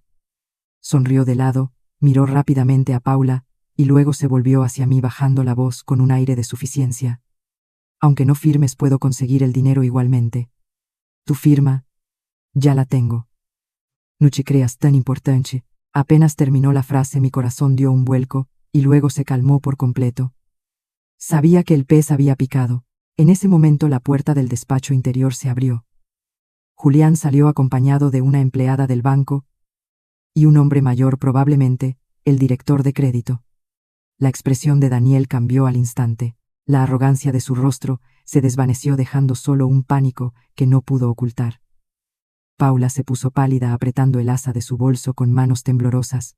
El director de crédito se acercó a la mesa y dijo con voz firme y clara: Señor Daniel, le informamos que la solicitud de hipoteca sobre la propiedad conjunta de usted y su esposa queda temporalmente retenida para su investigación, debido a indicios de falsificación de firma y declaración fraudulenta sobre el estado civil y la titularidad de los bienes. Durante la investigación, toda operación de desembolso queda suspendida. Daniel se levantó de un salto con la voz alterada. ¿Pero qué forma de trabajar es esta? Si toda la documentación está en regla. Julián se adelantó medio paso y respondió con calma: en regla no significa legal. Acabamos de registrar su propia admisión de que ha utilizado una firma preexistente de su esposa en la solicitud. Daniel se giró hacia mí con los ojos echando chispas, como si quisiera comerme viva, pero esta vez ya no tenía escapatoria. Incliné ligeramente la cabeza y le dije con una voz suave, pero afilada como un cuchillo: cuando me enviaste la maleta, estabas muy satisfecho, ¿verdad? ¿Por qué tienes la cara tan pálida ahora? Daniel abrió la boca para insultarme, pero antes de que pudiera hablar, la empleada del banco sacó otra carpeta con el mismo tono monótono. Cada palabra fue como un clavo. Además, durante el proceso de verificación hemos detectado que el número de teléfono utilizado para recibir las confirmaciones de la solicitud no pertenece a la señora Elena. Dicho número está registrado a nombre de otra persona. Hizo una pausa y miró directamente a Paula, de la señorita Paula. Me giré. Paula había perdido todo el color, balbuceó. No debe ser un error. Pero antes de que pudiera terminar la frase, Daniel, enloquecido por el pánico, golpeó la mesa y le gritó directamente a la cara en medio de todo el banco: te dije que no usaras tu número. Se puede ser más inútil. Esa frase dejó a todo el mundo en silencio. Paula lo miró con los ojos desorbitados, los labios temblando, y yo no necesité oír más. Con esa sola frase, ambos se habían hundido juntos en el fango. Me levanté lentamente y me ajusté el bolso. Delante de mí, Daniel y Paula empezaron a atacarse. Uno culpaba al otro. El otro le devolvía el insulto con la mirada perdida. Toda la confianza, los cálculos, los juegos sucios de los últimos días se desmoronaron, revelando su verdadera cara, patética, cobarde y desesperada. No dije ni una palabra más. Los miré una última vez y me di la vuelta para salir del banco. Y justo cuando mi mano tocó el frío cristal de la puerta, supe una cosa con certeza: a partir de ese momento, mi verdadero contraataque no había hecho más que empezar. Apenas salí del banco, mi teléfono empezó a vibrar sin parar. No era Daniel ni Julián, sino Sofía. Su voz al otro lado era tan atropellada que no me dio tiempo ni a saludar. Elena, ven a la oficina ya, esto es un caos. Están diciendo que fuiste tú la infiel, que tu marido te echó de casa y que te escapaste con su dinero y sus bienes. Me quedé paralizada en la entrada del banco. El viento soplaba con fuerza, pero mi interior estaba más frío. Era Daniel. Después del fracaso en el banco, había pasado inmediatamente a atacar por otro frente. Y esta vez había elegido mi honor y mi trabajo. Lo único que él creía que podría doblegarme rápidamente. Antes de que pudiera responder, Sofía continuó bajando la voz. Alguien ha enviado un correo anónimo, con las fotos manipuladas, y una carta de denuncia larguísima, diciendo que no tienes la integridad moral para ser jefa de contabilidad. Lo he leído por encima, y me han dado ganas de abofetear a quien lo ha escrito. Cerré los ojos un segundo y los abrí de inmediato. No podía dudar. No podía tardar. ¿Están los directores en la oficina?, pregunté brevemente. Sí, respondió Sofía. Pero todos están esperando tu explicación. Llamé a Julián. Al escuchar la noticia, me dijo de forma concisa: no te escondas. Cuanto más lo evites, más parecerá que tienes algo que ocultar. Ve a la oficina ahora mismo. Cuando llegues, pide una reunión abierta con testigos. No te reúnas a solas en un despacho cerrado. Asentí, aunque sabía que no podía verme, y me dirigí directamente a la empresa. Durante el trayecto, ya no sentía el dolor de los primeros días. Lo que sentía era un frío lúcido y aterrador. Daniel estaba jugando a la desesperada, y eso lo haría cometer más errores. Al llegar a la entrada de la oficina, noté varias miradas extrañas dirigidas hacia mí. Algunos me miraban de reojo y se daban la vuelta. Otros se agrupaban en corrillos para susurrar. Solo con verlos supe que el rumor se había extendido por todas partes. No aceleré el paso ni bajé la cabeza. Crucé el vestíbulo con la espalda recta, los hombros erguidos y la mirada firme. A veces, con solo mostrar un atisbo de duda a los demás, asumen que los rumores son ciertos, y no iba a darles ese poder. Al llegar a mi planta, la jefa de recursos humanos ya me esperaba en la puerta con una expresión a medio camino entre la compasión y la cautela. Me invitó a entrar en una pequeña sala de reuniones donde ya esperaban 2 miembros de la dirección. Sobre la mesa había copias impresas de los correos anónimos y varias de las fotos manipuladas. A simple vista era fácil malinterpretar que estaba muy cerca de un hombre desconocido en un coche. Debajo, una denuncia de casi 2 páginas, con un lenguaje venenoso, me acusaba de llevar una vida disoluta, de engañar a mi marido, malversar sus bienes, y luego culparlo para sacar provecho. Si no fuera yo la víctima, hasta yo misma me habría sorprendido de la desfachatez del autor. El director general me miró con un tono serio, pero no acusador. Elena, la empresa necesita escuchar tu versión. Esto afecta a la reputación del puesto que ocupas. Me senté, coloqué mi teléfono sobre la mesa y respondí con claridad: solicito que esta reunión sea abierta y con testigos. He invitado a mi abogado y a una compañera de confianza. No tengo nada que ocultar. Solo quiero que todo se aclare aquí y ahora. Unos minutos después, Julián y Sofía entraron. El simple hecho de que yo hubiera traído a mi abogado cambió el ambiente de la sala. Alguien que no tiene nada que ocultar no teme tener a un letrado a su lado. Apenas me había vuelto a sentar cuando se oyó un alboroto en el vestíbulo de abajo. Una recepcionista subió corriendo con el rostro pálido. Elena, tu marido está abajo. Me giré para mirar a Julián, que asintió levemente. Lo entendí al instante. Daniel no solo había enviado correos para difamarme, sino que quería dar el golpe final en mi propia empresa delante de mis compañeros y mis jefes, para convertirme en la villana que había llevado a su marido al límite. Me levanté y con calma hablé con seguridad por el teléfono interno. Mantenedlo ahí, no lo echéis. Yo bajo. Al llegar al vestíbulo vi a Daniel de pie en el centro, en el lugar más visible. Llevaba ropa arrugada a propósito, el pelo revuelto, el rostro pálido y los ojos hundidos, como si llevara días sin comer ni dormir. En cuanto me vio, se abalanzó hacia mí con la voz quebrada, en una actuación perfecta. Elena, lo siento, me equivoqué. Por favor, no me lleves al límite. Si hace falta, te lo doy todo.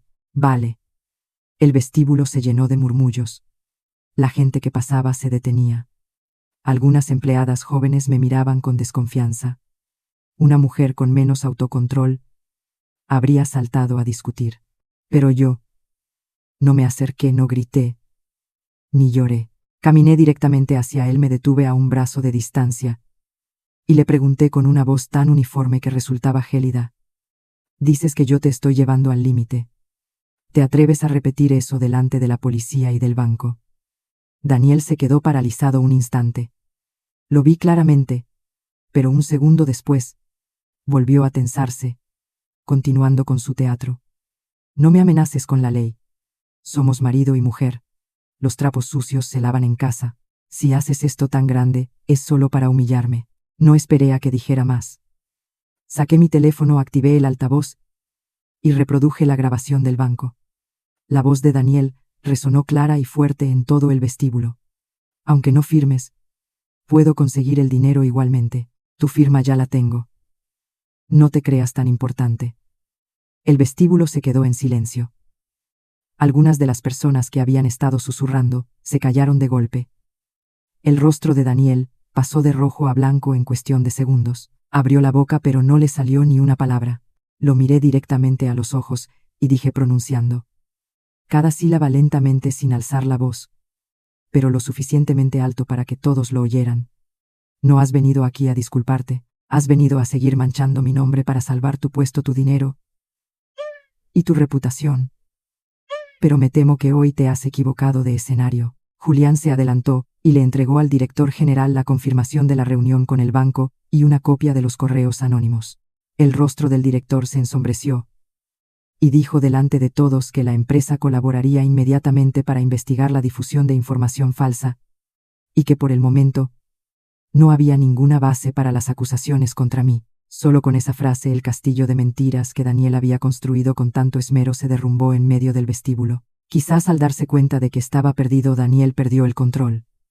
Se abalanzó para intentar arrebatarme el teléfono, pero dos guardias de seguridad se interpusieron y lo sujetaron por los brazos. Mientras forcejeaba su rostro, se desfiguró por la rabia, las venas del cuello se le marcaron y gritó, como un animal acorralado: Elena, si quieres que me hunda, te hundiré conmigo. Todo el vestíbulo contuvo la respiración y supe que con esa frase era suficiente. El papel de marido víctima que tanto se había esforzado en interpretar acababa de destrozarlo él mismo delante de decenas de testigos. No dije nada más. Me di la vuelta y caminé hacia el ascensor, dejando atrás sus gritos ahogados a los guardias, reteniéndolo y las miradas atónitas y desconcertadas de mis compañeros. Por primera vez, quien había quedado desenmascarado en público hoy no era yo, era él. Al salir del vestíbulo de la empresa no volví a mirar a Daniel ni una sola vez. Sus gritos, los guardias de seguridad, los murmullos de mis compañeros. Todo quedó engullido por la puerta de cristal a mi espalda. Fui directamente al aparcamiento, me metí en el coche y me senté. Todavía tenía las manos heladas, pero mi corazón extrañamente ya no estaba agitado. Él mismo acababa de destrozar su última máscara delante de muchísima gente. Pero yo sabía que para alguien como él, ser desenmascarado en el trabajo no era el golpe más duro. Le quedaba una última carta que jugar. Esa tarde, de vuelta en el hospital, mientras estaba en el pasillo, hablando por teléfono con mi primo, para pedirle que comprara algunas cosas para mi padre, sonó mi teléfono. Un número desconocido. Fruncí el ceño pero contesté. Al otro lado hubo un silencio de 2 segundos, y luego una voz de mujer baja y temblorosa.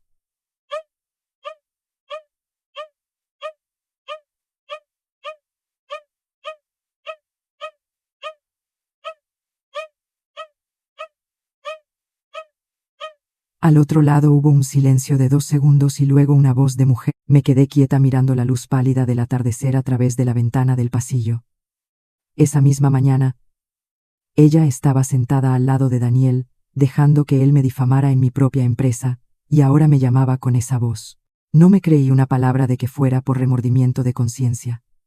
Alguien que se mete en el matrimonio de otra persona, y además, participa en una trama de documentos falsos, no se arrepiente de la noche a la mañana. Solo se me ocurrió una posibilidad. Daniel había empezado a lavarse las manos, y ella tenía miedo. ¿Qué quieres?, pregunté con frialdad. Paula tragó saliva. Quiero verte en persona. Tengo que contarte algo sobre Daniel. No respondí de inmediato. Al otro lado añadió rápidamente, casi suplicando: elige tú el sitio o un lugar concurrido. Si quieres no te haré nada. Yo no quiero pagar por sus culpas. Esa última frase hizo que entrecerrara los ojos. No quiero pagar por sus culpas. Significaba que el asunto ya era más grave que una simple infidelidad, el robo de una casa y la difamación. Le dije que me enviara la ubicación de un lugar céntrico concurrido y con cámaras. Luego, llamé a Sofía. Su respuesta fue exactamente lo que yo pensaba. Ve, pero no vayas sola. Yo me sentaré en una mesa cercana. Al final de la tarde elegí una cafetería concurrida con una fachada de cristal. Las mesas estaban espaciadas, lo que dificultaba cualquier intento de montar una escena. Llegué 10 minutos antes. Sofía ya estaba sentada a 2 mesas de distancia con una bebida y la cabeza inclinada sobre una tablet, como si estuviera trabajando. Julián también estaba al tanto y me había aconsejado: escucha, pero no prometas nada. Y sobre todo, no sientas lástima. Paula llegó casi 10 minutos tarde. Solo con verla entrar, supe que por dentro estaba realmente desesperada. Ya no quedaba rastro de su maquillaje impecable, ni de su sonrisa arrogante del día que me abrió la puerta de mi casa. Su rostro estaba demacrado, con ojeras, el pelo recogido de cualquier manera, y los labios casi sin color. Se sentó frente a mí con las manos temblando visiblemente al sujetar el bolso. Sin siquiera pedir nada, habló de inmediato, como si temiera que si esperaba un segundo más perdería el valor. Daniel dice que si algo sale mal, la culpa es mía, que todos los papeles los preparé yo. No parpadeé. La miré y le pregunté directamente con una voz gélida: ¿y crees que voy a creerme que tú eres la víctima? La pregunta fue como un cuchillo en su herida. Paula se mordió el labio, sus ojos se enrojecieron. Pero esta vez no se atrevió a replicar. Abrió el bolso y sacó un teléfono viejo y barato con la pantalla agrietada. Le temblaban tanto las manos que tuvo que apoyarlo en la mesa para poder desbloquearlo. Sé que no me crees, pero tengo esto. Deslizó el dedo por la pantalla, abrió la galería de fotos y me lo pasó. Lo primero que vi fue una captura de pantalla de un chat entre ella y Daniel. No eran mensajes de amor, sino instrucciones claras. El otro número, manténlo en secreto. El correo que te envié, solo tienes que crear una cuenta y reenviarlo a su empresa. Las fotos manipúlalas bien, que no se note que el hombro no encaja. Seguí pasando imágenes. Eran todo instrucciones sobre cómo usar otro número de teléfono para las verificaciones. ¿Qué mensajes enviarme? ¿Cómo reaccionar si yo volvía a casa de repente? Se me heló el corazón. Pero lo que me dejó paralizada fue la siguiente grabación de audio. La voz de Daniel sonaba nítida, sin rastro del marido amable de antaño. Déjala que firme todos estos papeles durante unos meses. Cuando su padre se ponga enfermo y ella esté confundida, damos el golpe final. Le envías la maleta y cambias la cerradura. Si se atreve a volver, di que está loca, que son celos. Me quedé inmóvil mirando la pantalla del teléfono. Resultaba que la maleta no había sido un arrebato impulsivo ni un ataque de ira. Había sido el golpe de gracia de un plan que llevaba mucho tiempo tramando. Paula, al otro lado de la mesa, empezó a llorar, no a gritos sino con lágrimas silenciosas que brotaban del miedo puro. Pensé que me quería de verdad. Me prometió que te dejaría, que nos casaríamos, que pondría la casa a mi nombre. Me dijo que tú solo eras un estorbo, alguien de quien se había cansado hacía mucho. La escuchaba y solo sentía asco. Sonreí con desdén. Te equivocas. Un hombre que es capaz de estafar a su mujer para quedarse con su casa, también estafará a su amante para salvarse a sí mismo. Paula agachó la cabeza aferrándose al teléfono como si fuera un trozo de carbón ardiendo. De repente levantó la vista y soltó una bomba aún mayor que todo lo que acababa de oír. Daniel tiene deudas con prestamistas, una deuda enorme. Lo están presionando mucho. Por eso necesitaba la casa. Por eso necesitaba el dinero del préstamo rápido. Y por eso quería implicarte a ti para que cargaras con parte de ella. Sentí la garganta seca. ¿Cuánto? Pregunté. Negó con la cabeza. No sé la cifra exacta. Solo sé que es tanto que varias veces han llamado. Y él se ponía pálido. Un día incluso me dijo que si tú firmabas el divorcio y el préstamo se aprobaba, todo se calmaría. Y que luego ya se encargaría de la deuda. Me quedé en silencio. Eso significaba que si yo me hubiera derrumbado, si por orgullo hubiera firmado sin más, Si hubiera pensado en cortar por lo sano, no solo habría perdido a mi marido, mi casa y mi honor, también podría haber acabado atada a una de sus deudas de sangre. El agujero era tan profundo que solo pensarlo me daba escalofríos. Paula respiró hondo y me pasó el teléfono. Te lo doy todo. Las fotos, los mensajes, las grabaciones, todo está aquí. Solo te pido una cosa. Si en el futuro alguien pregunta, confirma que he colaborado. La miré durante un buen rato. La mujer, que se había puesto mi pijama, que se había instalado en mi casa ahora, estaba allí pálida, suplicándome una salida, pero no sentí compasión, solo sentí que esa era la consecuencia que tenía que asumir. Cogí el teléfono, lo guardé en mi bolso y dije, pronunciando cada palabra con claridad: si te salvas o no lo decidirá la ley. Yo no estoy aquí para perdonar los pecados de nadie. Paula agachó la cabeza mientras sus lágrimas caían sobre sus manos. Quizás por primera vez en su vida entendía lo que se sentía al ser una simple pieza de ajedrez que una vez usada se tira. Fuera el cielo se había oscurecido y las farolas empezaban a encenderse. En mi mano tenía un arsenal de pruebas suficientes para destruir cualquier escapatoria de Daniel, pero también sabía que para verlo de rodillas de verdad, aún no era el momento de revelarlo todo.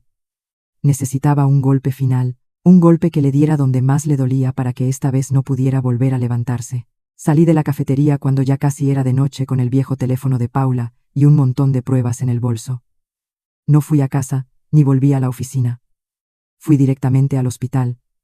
Me senté junto a la cama de mi padre como cada noche. Le ayudé a tomar sus medicinas, le acomodé la almohada, y esperé a que se durmiera profundamente antes de salir al pasillo. Por la noche, la luz blanca y fluorescente sobre el suelo de baldosas creaba un ambiente silencioso y frío. Pensé que la noche transcurriría como las anteriores, tensa pero tranquila. Pero cerca de las 9 mi teléfono vibró. Era mi suegra, Marta. Miré la pantalla unos segundos antes de contestar. Apenas lo hice, su voz sonó completamente distinta. Ya no era agria ni estridente, sino temblorosa como la de alguien que acaba de sufrir un ataque de pánico. ¿Dónde estás? En el hospital, respondí seca. Hubo una pausa. Voy para allá. Espérame, tengo que preguntarte algo. Unos 20 minutos después, la vi aparecer al final del pasillo. Solo con verla de lejos, supe que algo grave había ocurrido. Llevaba la ropa de estar por casa, con una chaqueta puesta de cualquier manera, el pelo revuelto y el rostro sin una gota de sangre. Caminaba deprisa arrastrando las zapatillas con las manos aferradas a su bolso, irreconocible comparada con la Marta, que siempre iba con la cabeza alta criticando a su nuera y defendiendo a su hijo a toda costa. Se sentó en el banco de metal frente a mí. Dime la verdad, dijo sin rodeos. ¿Es cierto que Daniel tiene deudas con prestamistas? La miré fijamente. En sus ojos ya no había desprecio ni animosidad. Había pánico, un miedo real tan intenso que su habitual arrogancia se había desmoronado por completo. No respondí directamente. Le devolví la pregunta, con una calma que hasta a mí me sorprendió. ¿Qué ha pasado? Tragó saliva con las manos entrelazadas, con tanta fuerza que se le marcaban las venas. Tardó un rato en poder articular una frase. Resulta que esa tarde, después de que yo me fuera de la cafetería, con todas las pruebas, un grupo de hombres desconocidos había ido a mi casa buscando a Daniel. Al encontrarlo, empezaron a golpear la puerta y a gritar, armando tal escándalo que hasta los vecinos se asomaron. Uno de ellos arrojó un fajo de papeles al jardín, pagaré, su número de teléfono, fotos de la casa y una nota muy clara que decía que, si seguía escondiéndose la casa, no estaría a salvo. Mientras me lo contaba no me sorprendí tanto como esperaba. Las piezas del puzzle encajaban cada vez mejor. Daniel estaba realmente contra las cuerdas. Marta continuó respirando con dificultad. Pensé que solo querían asustar, pero entre los papeles había una foto de la casa y una nota escrita a mano que decía que Daniel les había asegurado que en cuanto obligara a su mujer a firmar podría pagarles todo. ¿Es verdad eso? La miré durante un buen rato y le pregunté en voz baja, pero con palabras que se le clavaron directamente. Cuando usted y su hijo me echaron de casa, pensó que algún día vendrían a su puerta a cobrar una deuda. Se quedó sin palabras. Vi claramente cómo sus labios temblaban intentando replicar por costumbre, pero no pudo. Por primera vez, el suelo bajo sus pies también se tambaleaba. Ya no era la suegra que juzgaba a su nuera, sino alguien que acababa de darse cuenta de que la tormenta había llegado a su propia casa. Saqué mi teléfono no por rencor, sino porque sabía que hay gente que solo cree lo que ve cuando le duele. No le mostré todo, solo una parte: las fotos de las transferencias sospechosas, la solicitud de préstamo con la firma falsificada, los mensajes entre Daniel y Paula, y la grabación en la que él decía que yo solo era una máquina de hacer dinero. Marta cogió el teléfono con ambas manos, y su rostro se fue volviendo más pálido a medida que veía las pruebas. Tuvo que entrecerrar los ojos para releer algunas cosas, como si su mente se negara a aceptar lo que estaba viendo. Pero lo que la derrumbó de verdad fue la última grabación. La reproduje. La voz de Daniel sonó clara y fría. Mi madre con un par de sustos hace lo que sea. Tiene algo de oro guardado. Si las cosas se ponen feas, se lo quitamos. Solo con esa frase Marta pareció perder toda su fuerza.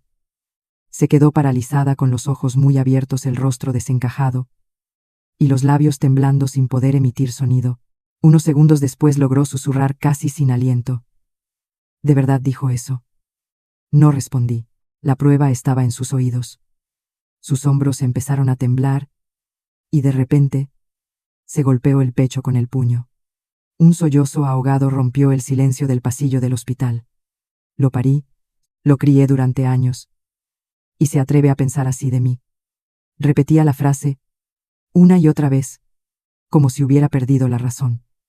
La forma en que se encorvó agarrándose al banco con una mano y golpeándose el pecho con la otra me hizo verla por primera vez, no como la mujer autoritaria que siempre me había menospreciado, sino como una madre que acababa de descubrir el hijo al que tanto había defendido. La veía como una caja fuerte andante a la que saquear cuando fuera necesario. La miré sin sentir compasión, pero tampoco una satisfacción plena. Solo vi con más claridad que nunca que cuando la codicia crece hasta el punto de devorar a tu esposa, a tu madre, a tu familia, ya no eres una persona. Eres un pozo sin fondo, que arrastra todo lo que encuentra. Marta levantó la vista con los ojos enrojecidos y la voz rota. Elena, ayúdame. Salva la casa. Sálvame a mí. Testificaré. Contaré todo lo que sé, todo lo que ha hecho. Al escucharla, solo sentí una calma fría. Meses atrás, con solo una palabra amable suya, yo habría cedido, pero ahora no. La miré fijamente, y le dije pronunciando cada palabra: no la ayudaré por afecto, solo quiero que toda la verdad salga a la luz. ¿De qué lado quiere estar? Es su elección. Asintió repetidamente mientras las lágrimas le corrían por las mejillas. Por primera vez desde que entré en esa familia, pronunció mi nombre con un tono completamente diferente. Sin acidez, sin prepotencia. Elena. Me equivoqué. Al oír esas palabras, mi corazón no se conmovió como uno podría esperar. Hay disculpas que llegan demasiado tarde, tan tarde, que ya no pueden reparar lo que se ha roto. Lo sabía. Pero también sabía otra cosa: el último bastión que protegía a Daniel acababa de derrumbarse, y una vez que ni su propia madre estaba dispuesta a defenderlo, su futuro solo tenía una dirección: la caída. A la mañana siguiente, después de asegurarme de que mi padre estaba tranquilo y de que Julián había revisado todos los documentos por última vez, decidimos no esperar más. Lo que tenía que salir a la luz ya estaba claro. Las pruebas estaban reunidas. Para poner fin a todo, había que sacarlo todo de una vez para que Daniel no tuviera escapatoria. Julián organizó una reunión formal en una sucursal del banco que gestionaba la hipoteca. Por parte del banco asistió el director de crédito. La policía local también estaba informada, ya que el caso presentaba indicios de falsificación de documentos, difamación y amenazas. Yo solicité que estuvieran presentes 2 personas más: mi suegra Marta y, por supuesto, Paula. Daniel llegó casi 10 minutos tarde. Entró con el rostro agotado, pero aún intentando mantener su habitual arrogancia. La camisa mal abotonada, los ojos hundidos, pero el gesto de señalar a otros para culparlos seguía intacto. En cuanto vio a Paula sentada en una esquina, la señaló y gritó delante de todos: fue ella lo hizo todo. A mí me tendió una trampa. Yo permanecí en silencio. Julián tampoco intervino. A veces la mejor estrategia es dejar que alguien acorralado hable. Se desenmascarará a sí mismo más rápido que nadie. Y así fue. Paula se levantó de un salto con el rostro rojo de ira y humillación, y le gritó con la voz quebrada: «Cállate. Fuiste tú quien me dijo que usara un número de teléfono falso. Fuiste tú quien me dijo que manipulara las fotos de Elena. Y ahora me echas la culpa a mí». El ambiente en la sala se caldeó al instante. El representante del banco se enderezó. El joven policía a su lado ya tenía su libreta abierta. Daniel, por su parte, se quedó paralizado un segundo, y luego se giró hacia su madre, con el reflejo de un niño malcriado que siempre ha tenido a alguien que le solucione los problemas. Pero esta vez Marta ya no era su escudo. Sacó de su bolso un fajo de papeles arrugados y se los tiró a la cara. Los pagarés, las notas con la dirección, las fotos de la casa, todo voló sobre la mesa. Su voz temblaba de rabia y vergüenza. Daniel se quedó petrificado. Vi claramente ese momento. Quizás fue entonces cuando se dio cuenta de que todas sus salidas estaban cerradas. Su madre ya no lo protegía, su amante estaba sentada enfrente con los ojos llorosos y lista para atacarlo. Y yo ya no era la esposa sumisa que se quedaba llorando con una maleta en la puerta. Julián, sin dejar que la reunión se convirtiera en un caos, abrió su maletín y con calma fue presentando las pruebas una por una. Primero, la grabación del banco donde Daniel admitía: «Aunque no firmes, puedo conseguir el dinero igualmente. Tu firma ya la tengo». Luego las capturas de pantalla de las transferencias sospechosas, a continuación los correos anónimos y las fotos manipuladas enviadas a mi empresa, y finalmente las grabaciones del teléfono de Paula donde Daniel le daba instrucciones paso a paso. Cada prueba se colocaba sobre la mesa clara, fría, como un martillazo sobre su última máscara. El representante del banco confirmó que la solicitud de préstamo estaba completamente paralizada por graves indicios de fraude. El policía anotaba cada detalle: falsificación de firma, difusión de calumnias, amenazas, apropiación indebida de bienes gananciales. Fue entonces cuando vi por primera vez a Daniel realmente asustado. Ya no intentaba discutir. El sudor le perlaba la frente, y sus manos sobre las rodillas se abrían y cerraban sin parar. Su voz pasó de ser arrogante a un balbuceo entrecortado. Fue algo impulsivo. Las deudas me presionaban. No le dejé esconderse detrás de la palabra impulsivo. Lo interrumpí mirándolo fijamente. Las deudas te presionaban, y por eso me fuiste infiel. Por eso falsificaste mi firma. Por eso enviaste una maleta para echar a tu mujer mientras cuidaba de su padre en el hospital. ¿O es que simplemente siempre has sido así? La sala se quedó en un silencio sepulcral. Daniel agachó la cabeza. Sus labios se movían, pero ya no le salían las palabras. Sabía que no era porque no tuviera nada que decir, sino porque a esas alturas hasta él entendía que cualquier excusa era inútil. Y justo en ese momento se oyó un alboroto en la entrada de la oficina. Gritos, pasos apresurados, el ruido de sillas arrastrándose. Menos de un minuto después, un grupo de hombres de aspecto intimidante apareció en la puerta. Probablemente habían seguido a Daniel, el que iba delante corpulento y con una gruesa cadena de oro. En cuanto vio a Daniel, le espetó con una voz que helaba la sangre: «Escondiéndote. Pensabas dejar que tu exmujer y tu madre pagaran tus deudas». La escena se volvió caótica. El policía se levantó de un salto y, junto con la seguridad del banco, bloqueó la entrada. Los hombres de fuera seguían gritando el nombre de Daniel, exigiendo su dinero, la casa, el coche, todo lo que les había prometido. Pero esa escena fue suficiente. No hacían falta más papeles. La imagen de Daniel en ese momento lo decía todo. Ya no era el hombre que intentaba mantener una fachada de decencia, inventando historias para someter a su esposa. Era solo un hombre patético, desenmascarado, acosado por las deudas, abandonado por su madre, traicionado por su amante, y con la ley cerrándole el paso. Paula se hundió en su silla tapándose la cara con las manos. Marta rompió a llorar alternando insultos a su hijo con golpes en su propio pecho. Y Daniel, por primera vez desde que todo esto comenzó, no se atrevió a mirarme. Se giró hacia mí con los ojos enrojecidos y la voz rota como alguien a punto de ahogarse: «Elena, ayúdame. Con una sola palabra tuya todavía podemos arreglarlo». Lo miré en silencio. Y en ese instante, extrañamente, ya no sentía dolor, ni rabia, ni la humillación del día que abrí la maleta en el hospital. Solo veía ante mí el castigo justo cayendo sobre la persona correcta. Y por primera vez entendí lo que significaba cavar tu propia tumba y caer en ella tan profundo que ya nadie puede sacarte. La gente de la sala empezó a levantarse. El representante del banco recogió los documentos. El policía cerró su libreta. Julián intercambió unas últimas palabras y se apartó. El caos inicial dio paso a un silencio frío y vacío donde toda la verdad había quedado al descubierto. Justo cuando me daba la vuelta para irme, Daniel se abalanzó hacia mí. Nadie tuvo tiempo de reaccionar. Cayó de rodillas a mis pies. El sonido seco de sus rodillas contra el suelo resonó en la sala.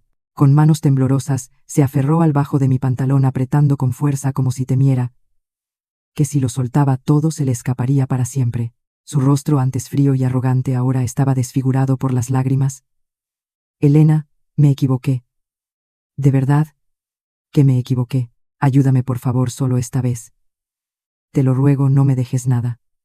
Su voz era un susurro ronco y quebrado sin rastro del hombre que días atrás me había tirado la ropa en una maleta con una nota que decía lárgate y no vuelvas. Toda la sala se quedó inmóvil. Algunos apartaron la mirada, otros se quedaron paralizados, sin atreverse a mirar. Quizás todos se dieron cuenta del abismo entre lo que acababan de presenciar y la escena que tenían delante. Un hombre que hasta hacía un momento intentaba discutir y culpar a otros, ahora estaba arrodillado a los pies de su exmujer, suplicando como un náufrago. Me agaché para mirarlo. En mi mente las imágenes pasaban nítidas, como si hubieran ocurrido ayer: la maleta en el hospital, la nota fría. Mi padre respirando débilmente en su cama, la puerta de mi casa abriéndose para revelar a Paula, con mi pijama, y su voz clara y cruel: solo eres una máquina de hacer dinero. No me aparté de inmediato, lo miré un segundo más, y luego, lentamente, fui soltando sus dedos de mi ropa cuando me enviaste la maleta para echarme. ¿Alguna vez pensaste que llegaría el día en que te arrodillarías así? Mi voz no era alta ni afilada, pero cada palabra cayó sobre él, pesada, como una piedra. Daniel rompió a llorar sin importarle ya ninguna apariencia. Se encorvó con los hombros sacudidos por los sollozos, repitiendo como un disco rayado: me equivoqué. De verdad que me equivoqué. Elena, ya no me queda nada. Ayúdame. Negué con la cabeza, no por rabia ni por satisfacción, sino porque entendía algo muy claramente. No, dije lentamente, no te equivocaste por un error. Te equivocaste porque pensaste que yo siempre sería la que aguantaría tus humillaciones. Apenas terminé la frase, oí a mis espaldas el llanto de Marta. Elena, hija, piénsalo bien. Al fin y al cabo fuisteis marido y mujer. Ayúdalo. Solo esta vez. No me giré. Hay cosas que una vez rotas no se pueden arreglar con lágrimas, ni con la palabra afecto. Julián dio un paso adelante, y se interpuso entre Daniel y yo con calma, pero con firmeza. Señor Daniel, le ruego que mantenga la distancia. Todo se resolverá por la vía legal. Me ajusté la chaqueta. Respiré hondo. Y caminé hacia la puerta. Solo cuando mi mano tocó el pomo, me detuve un segundo. No por nostalgia, sino porque quería decir una última cosa para que no quedara ninguna duda. Me giré a medias. No te arrodillas porque me quieras, dije, mirándolo fijamente por última vez. Te arrodillas porque tienes miedo de perderlo todo. Y alguien como tú es justo que lo pierda todo. Dicho esto, abrí la puerta y salí. La luz de fuera me deslumbró ligeramente. Caminé con la espalda recta sin bajar la cabeza, sin dudar. Por primera vez, en muchos años, caminaba sin miedo, sin humillación y sin el peso de un matrimonio podrido por dentro. Los días siguientes todo sucedió más rápido de lo que esperaba. Completé los trámites legales necesarios. Lo que era mío lo conservé. Lo que ya no tenía valor, lo dejé ir. La casa que una vez fue mi hogar ahora era solo una dirección que tachar de mi vida. Recogí mis últimas cosas y cerré esa puerta sin mirar atrás. Mi padre se fue recuperando poco a poco. Una tarde, mientras le pelaba una fruta junto a su cama, me cogió suavemente la mano y me dijo con la voz débil pero cálida: mi niña, por fin has despertado. Casi rompí a llorar. No de dolor, sino porque por primera vez sentí que de verdad me había liberado. Mi historia no termina con una reconciliación, ni con un abrazo de vuelta, ni con una promesa de empezar de nuevo. Termina con la lucidez. Perdí un matrimonio, pero recuperé mi honor, la verdad y a mí misma. Y él, el que una vez se rió de mi dolor, al final Solo le quedó una única postura, la de estar de rodillas. Pero esta vez, ya no había nadie que lo ayudara a levantarse. ¡Qué historia tan intensa! ¿Verdad? Es increíble ver cómo el karma puede alcanzarnos tan rápido cuando actuamos con malicia. Elena fue valiente, mantuvo la cabeza fría y al final demostró que la verdad siempre sale a flote. ¿Qué parte de la historia les impactó más? Me encantaría leer sus opiniones aquí abajo en los comentarios. Si les gustó este video, no olviden suscribirse al canal y darle a la campanita para que les avise cada vez que subamos una nueva historia. Gracias por haberme acompañado hasta aquí. Nos vemos en el próximo video. Hasta la próxima.